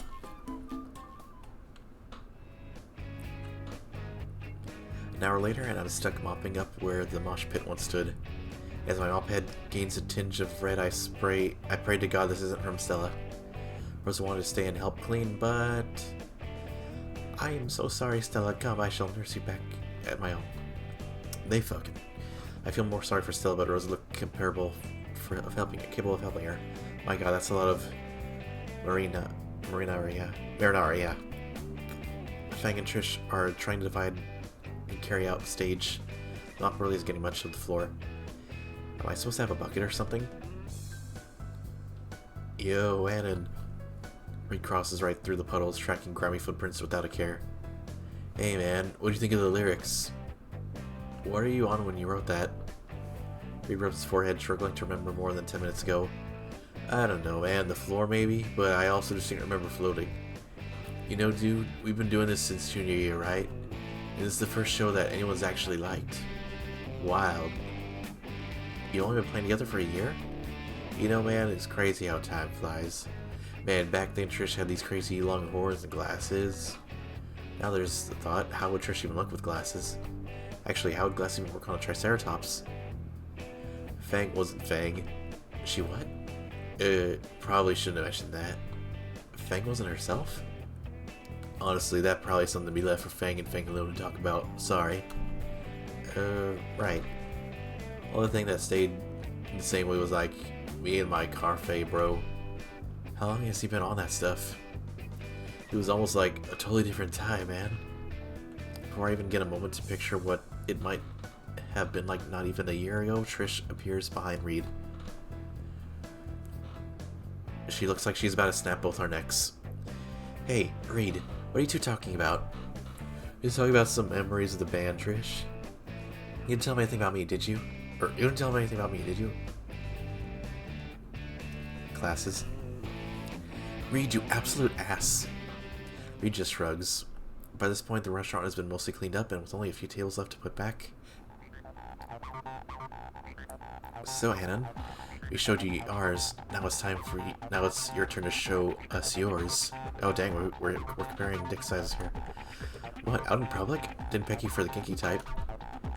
Trish inhales sharply, visibly trying to master herself. I met with your old school. That's on a need-to-know basis, and you don't need to know. Come on, Anna, don't you have any good memories from your old school? Oh god, no. I'd really rather not talk about it.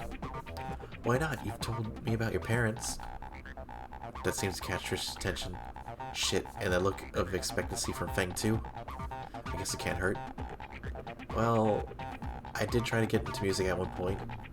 With how much you need help in music class? I didn't say I was good at it, just clicking buttons and seeing what stuck.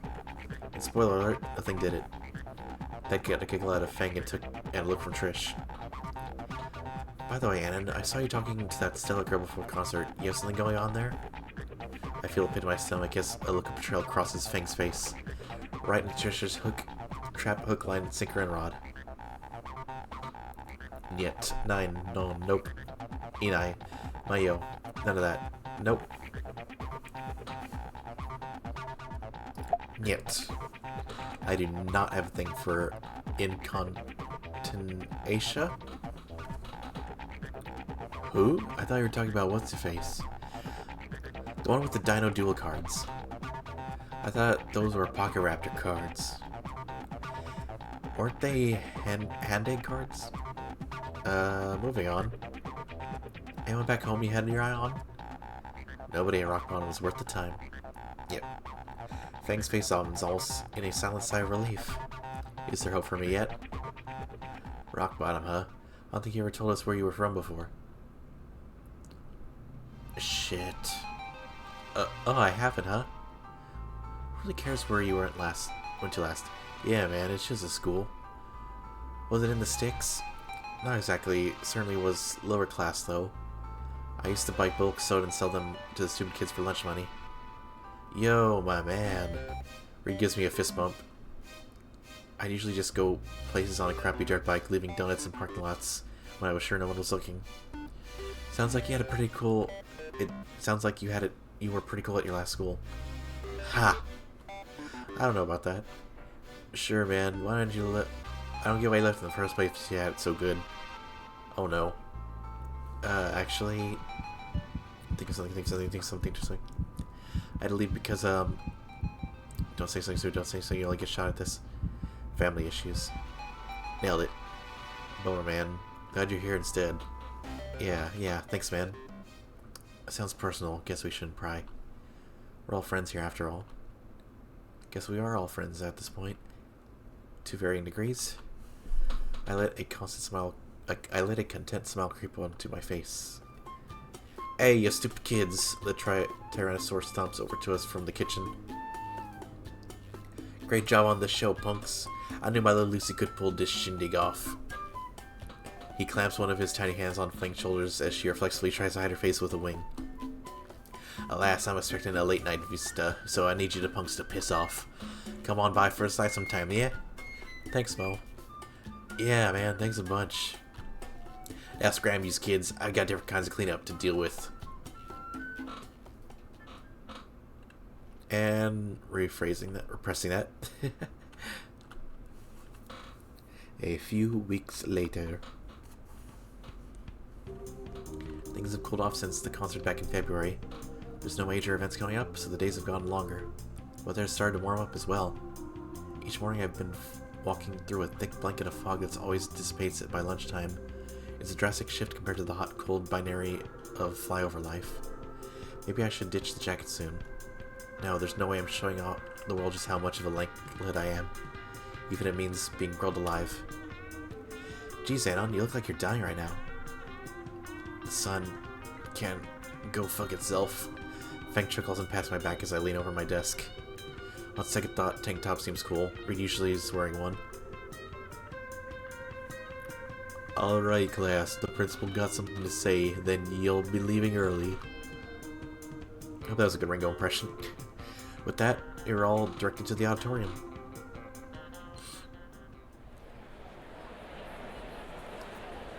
We didn't have assigned seating, so I merely thought of sitting with Fang.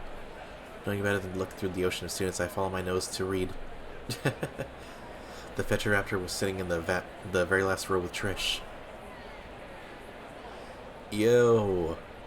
Reed's bellow easily eclipsed everyone else. I waved back, hurrying past my awestruck classmates to claim my rightful throne. Hey guys, saved you some seats. I take a glance over to see Trish pouting. Fuck, he found us.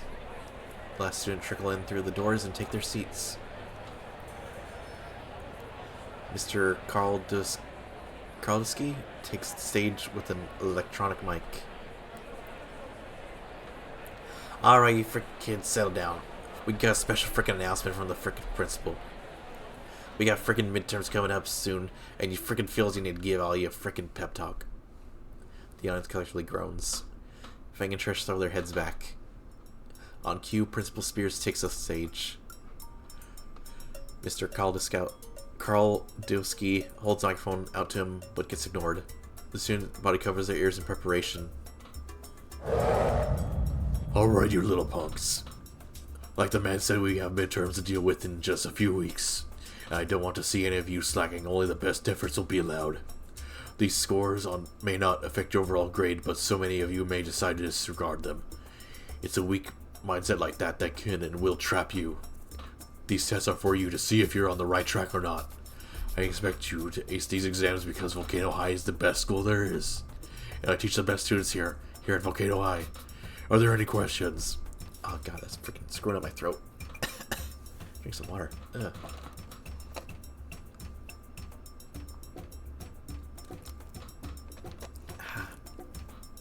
Guess I'm not as unsick as I thought. Judging by the dead silence, there wasn't any. The principal gives a single approving nod and exits stage right. Okay, yeah, that definitely screwed up my voice. Alright, you kids, you're friggin' free to go.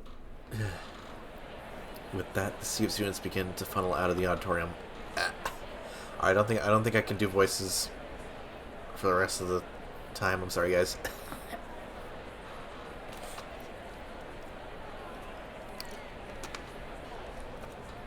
The four of us wait until the auditorium is half empty before getting up and making our way to the door. Our motley crew make it to the front lawn of the school, and Reed falls flat on his back in a freshly mowed grass. Later, guys. His breathing becomes a rumbling snore. So, Fang, you actually gonna study? You can go to the library, there shouldn't be anyone there. I don't think I'm allowed there anymore. Wasted too much bandwidth. Fuck, using my own data to pirate all those games I'll probably never play. I wasn't asking you, douche. I just kinda want to go home. Okay, talk to you later, Fang. Yeah, later. Fuck you, Anon. I didn't even do anything this time. Fuck her. Whatever, see you Monday, Fang. Before I could turn away, Fang's hand catches the sleeve of my unnecessary sweater. Actually, I was thinking... Fang's grip loosens on my arm, leaving her hand to rest on my forearm. Wanna, like, study at my place? I kinda need help with science. Sure, wait, wouldn't your dad make me into a hunting trophy? I don't think you're that good a catch. Ouch. Ow, my ego. Besides working a late shift tonight, my mom should be out clothes shopping or something again. Oh, they gonna fuck. It's okay, Anon, you're just going to Fang's house alone. Just the two of us. We can bang if we try. Go with her, shut the fuck up. Holy fuck. Okay then, so how are we gonna get to your place? Shit, the bus. We can't make it to last one if we run. Oh, go fuck yourself, Bill Withers. We make a mad dash to the last bus. I'm sweating like hell by the time we get there. Made worse by the fact I'm still wearing my jacket. Still must not take it off. Must not expose skeleton arms. After a little while of being simultaneously fried alive and bathing in sweat, we finally make it to Fang's place. I obviously thank the bus driver again. Wait, alone with Fang? At her place? Bill Withers begins to blare inside my head again. God, just fuck off, fuck. Come on, Anna, we can study in my room. Okay, it's gonna be, like... Alright, how's this gonna... Thanks, room. Oh man, it's been a while since I've noticed the alarms. Sure, lead the way. Fang climbs steps while I trail behind. Or any hidden fathers laying in wait to ambush me. She holds the door open to a pitch black room. I tentatively step in. And home sweet home. Oh. Fang clips on the lights, and I'm not quite sure what I expected. The black walls are covered with various band posters, the spaces in between covered by what I assume are lyric ideas written in chalk. A few guitar stands and a keyboard in the center below a non-binary flag hanging on the wall. Fang throws her bag off to the side and picks up a guitar, strumming a few chords. I plant my hands in my pockets, nonchalantly looking around for a chair or something. Just sit on the floor, dweeb. Wow, not even a beanbag chair? What kind of lazy teenager are you? The kind that has expendable guitars in arm's reach. Fair enough. I use my backpack as a makeshift backrest. What's the guitar for anyway? Playing music. I mean, are we supposed to be studying? Or are we doing music first? This is just how I get ready for studying. Strumming along puts me at ease. Fang picks up a spare guitar picked from a shelf. She begins playing a short riff that I recognize from one of Drama's songs, smiling and relaxing as she goes on, like my own personal concert. When the song is finished, Fang gives an expectant glance my way. I smile and give a tasteful nod. You want to try? Fang takes off the guitar strap and extends it for me to play. Not sure what he expects me to do, but I could give it a shot. Though aren't we supposed to be studying for midterms? These scores may not affect your overall grade, so many of you may decide to disregard them. It's a weak mindset like that can and will trap you. These tests are for you to see if you're on the right track or not. Is it really right to slack off? Okay. Okay, I gotta save again. Shit. Damn. So many choices. So many choices. Go with the flow. What the hell? Or why not? Take the guitar from her hands and put the strap on, letting its weight hang from my shoulder. I hands me the pick and I aimlessly strum the guitar, the mess of noise sounding a far cry from her elegant playing. Ugh. Oh, that was like psychic damage. Well, I tried. Here, like this. Fang grabs another guitar and motions for me to copy her hand movements. I try to mimic her hands on the fretboard, but it feels like my fingers are twisting into pretzels. Not like that. Your hands gotta get cramped as fuck like that. Fang sets the guitar down on the stand and comes over to me. Holy fuck, no wonder you sound like a horny cougar. Wait, like a cat, or here like this? Her hand covers mine, she tries to readjust the position of it. Now like, stop fighting back. Oh hey, quit, ow, ow. Oh my fucking hand, just relax your hand.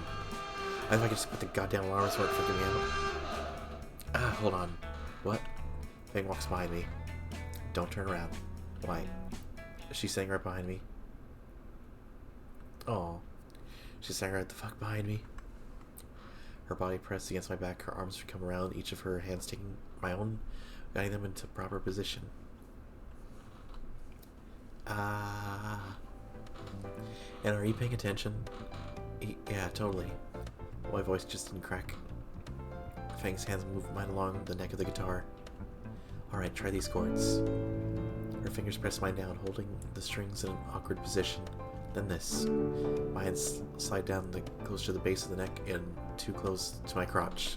Then finally this. My fingers are shifted back up to the middle of the fretboard. Try that out, Anna. Fang lets go of my sweaty hand. She doesn't move from behind me though. I try and replicate the movements. The first strum sounds not bad. The second note is horrendous. I blame my pants. The last chord comes out alrightish. Now do it all together. I repeat the pattern, it comes out sounding alrightish. Again. Oh hey, that didn't sound too bad now. You're getting it now? Am I? I have no clue what these chords are. I keep strumming each time progressively sounding better and better. Now try playing chords of your own. My own? I thought you were showing me how to play a song. I'm teaching you how to play guitar, you dork. I reposition my fingers and try something new, producing several more horrid sounds from the instrument. My pinky slides off the fretboard when I strum against. A strange look appears in Fang's eyes.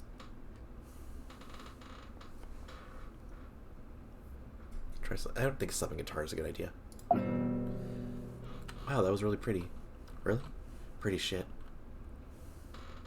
Slap the guitar. Wow, you suck at this. Interesting, keep going. That's pretty good. Don't stop you to keep going. Press the bar or else your mother dies in her sleep. Holy shit. You, that is the... You cannot threaten me with that. Play something random. I like this. Play one again for me, will you? I oblige, repeat the notes several times. Fang's tail starts wagging along with my strumming, turning in her usual metronome. Wait. She takes the guitar from me and sits on the edge of the bed, toying with the chord I was strumming. I think I figured the song out, Anna. Her tail slaps a simple beat on her mattress as she slowly builds up a rhythm in her strumming. Her head bobs along, wings relaxing as the guitar tone starts picking up. The song born from the guitar was mesmerizing. It started soft with a gentle tumbling trills, a slow jam at first, but eventually grew to something more. The crescendo crossing the strings reshaped the music. The transformation into a weightier rock piece was seamless. More than just fingers and a pick, it was as if Fang was putting her entire life's effort into this. Thinking back, she must have had countless songs like this, most of them never heard by anyone or left forgotten.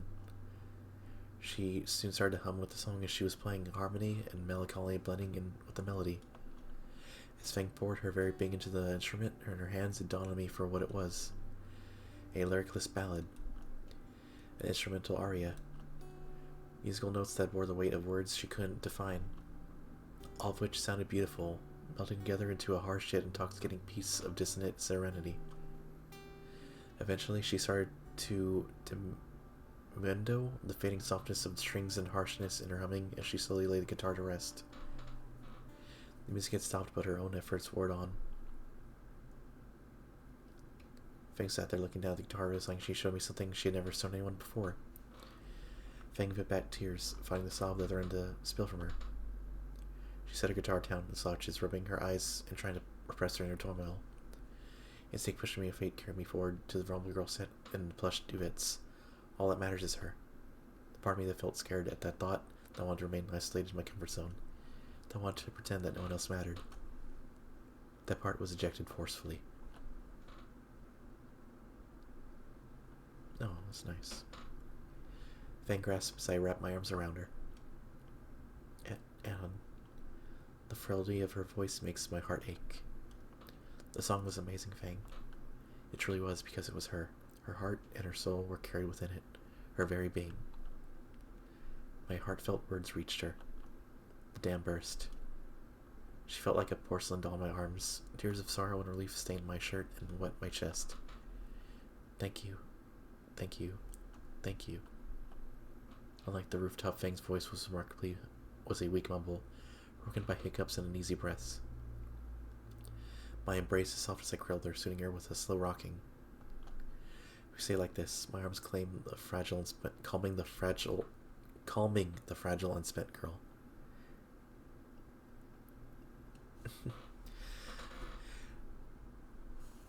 I have no clue how long it lasts, but Fang is able to compress herself with time.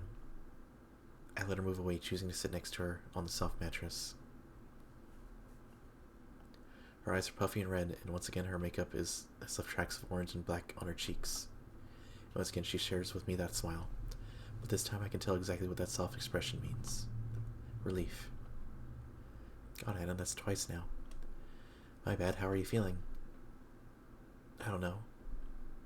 She looks down at the guitar she set aside. I lean over her lap, carefully taking the instrument by its neck and bring it to my lap. Can you teach me? What? The song. Can you teach it to me? She looks at the guitar, and then me. Her surprise slowly turns to happiness. Sure, I can. Hold up a second. She stands from the bed and goes for another one of her guitars. Along the way, she grabs a shirt off the floor, using it to wipe her face. When she comes back, Feng is close to them before our shoulders together. So for the opener? Alright, that's good. So redeem the shades. 1 second.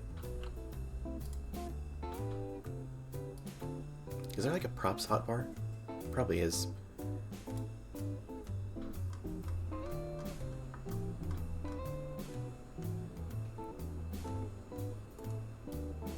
There we go.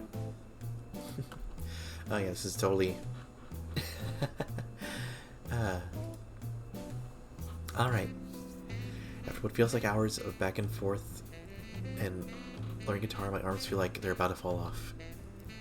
Feng is unexpectedly patient music teacher. She ends up correcting the same mistakes I make over and over with a little more than dweeb. I end up calling it quits halfway through the 20th practice song. By that point, my acoustic screeching turned to something that resembles actual music.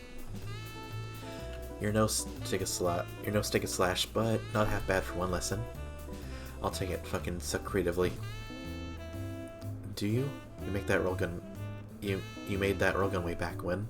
That was just something I read online. Still managed to make it. Yeah, but that had like instructions and shit. Anything that needs imagination, and it's like I'm an epileptic with Down syndrome. What about your wordplay? I'm not telling her about my shitposting needs. That's the best I can do, I guess. Feng's fingers trace along the strings of her waiting guitar. How about a jam session? Jam session? Not that kind of jam session, fuck. So what about the whole Pirate Princess thing? So what's the whole Pirate Princess thing about? She doesn't have a candle, so I'll be fine. A guitar pick bounces off my eye. Ah! I told you not to mention that. I know, sorry, jeez. Really though, what was the deal with that? It's just something that I did sometimes. What, play pretend? All kids do that. Yeah, but I mean it was like, this was different. When I pretended, the world seemed so much better. So I ended up doing it for months at a time. Years even. But that's all over now? Yeah. Just embarrassing memories. Sometimes I do miss it though. Being someone new, trying to figure out everything out again. Feng wasn't Feng. Feng. Bro.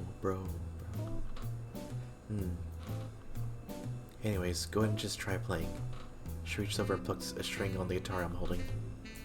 Just whatever comes to mind? Yeah, just try and play whatever. And then, all hell broke loose. Oh no. What the hell are you doing here? Yep, that's me. You're probably wondering how I got in this situation. Well, you see, it all started with me here, in this cool I Likes room. I was learning to play guitar, maybe even getting a little good at it. Then right out of nowhere, I tell you, the scariest motherfucker I've ever seen in my life shows up. Yep, you guessed it. It's the lady's dad. No warning or anything. And he brought his murder weapon. My life flashed before me, and my first thought is, God, my life sucks. The Fang bits were pretty cool, I guess. I at least hope someone deleted my browser history. We salute you. Anyways, back to the show. Out now. Yoink. It takes all my strength to prevent my bladder from doing its best Stella impression right about now. I silently head to the door with Judge Dredd on my back, catching a sympathetic glance from Fang on the way out. Walking out the front door, I feel my heart stop as his talon-like nails begin to dig into my shoulder. And then when I learn a very important lesson.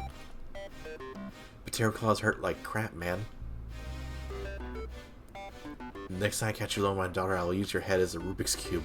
Oh god. Yoink. Or yeet. The opposite of yoink is yeet. He gives me a shove off the porch and I hear the door slam behind me. I can hear her father's raised voice from here. Sheesh. Guy needs like all the chill pills. Or maybe some Carfee. God damn it, Reed. I turned away from the luxurious home and walked down the pathway to the sidewalk. Shit, and things were getting... I don't know. But like, after Fing's song, she was... Fucking hell, why are emotions so fucking difficult? As I wait at the bus stop, I decided to break down everything that happened. We didn't study at all. Well, maybe music, I guess. Or, Jesus, Mr. Jingo was a shit teacher compared to her. But really, all I can think about is how she was after that song. I saw something... How do I fucking contextualize it? And then when I thought I knew, holding her in my arms. Bzz. A text? Shit, that's rare. Fang, hey. About earlier. Thanks for, like, hanging out. And sorry about Dad. There was a pause, then animated lips showing Fang was writing something longer. About that song, I want to work on some lyrics for it. So, like, how about we hang out again and write some? I consider my response thoroughly. Sure. Another session like that? I think of Fang sitting behind me, guiding my hands again. My cheeks warm as I recall the feeling of her hands over mine. Gay. Fuck, I wonder, how does she feel about me? I mean, she's shown so much of her now. And all the like, cheeks nuzzling. Just like Nazer and Naomi. Maybe? Find out next time on Dragon Ball Z. Alright. Gonna save that. And that is about as good as time.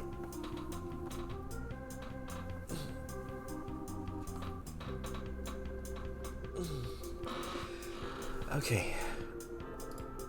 That seems about as good as time as any to call it here.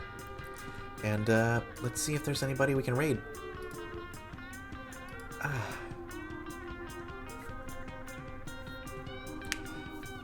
Let's see. We have Party Demoness, Famkins, Ando,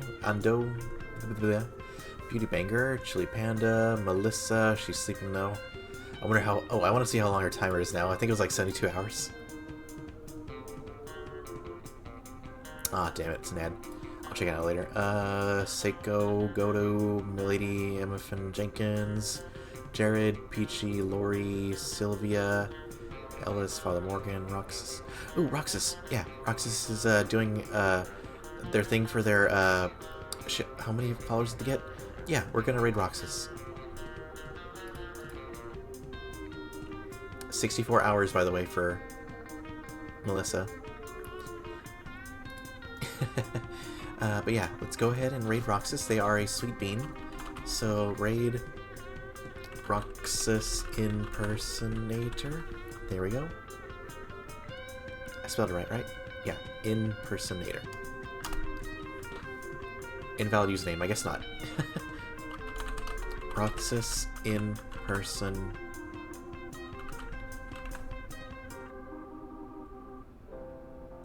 22, I forgot the 22, shit. Okay, there we go, guys. Thank you so much for being here, I appreciate it. And, I don't know what... I don't know what's the plan for tomorrow or this week in general. There's a lot going on, but I'm trying to get things ready. But for now, we're gonna raid Roxas. They are a sweet bean. They're celebrating their follower count. Let me double check. Actually, it was on their Discord. Roxas. Announcements. 500 Twitch followers. Yeah. So give them some love. Give them a follow if you can. They're a sweet bean and they're a lovely person. And I'm very sorry for being like sick, I guess. I don't know why my eyes were hurting so much. But yeah, thank you so much for being here. I appreciate you all. Have a good time. Love you. Bye-bye. Mwah.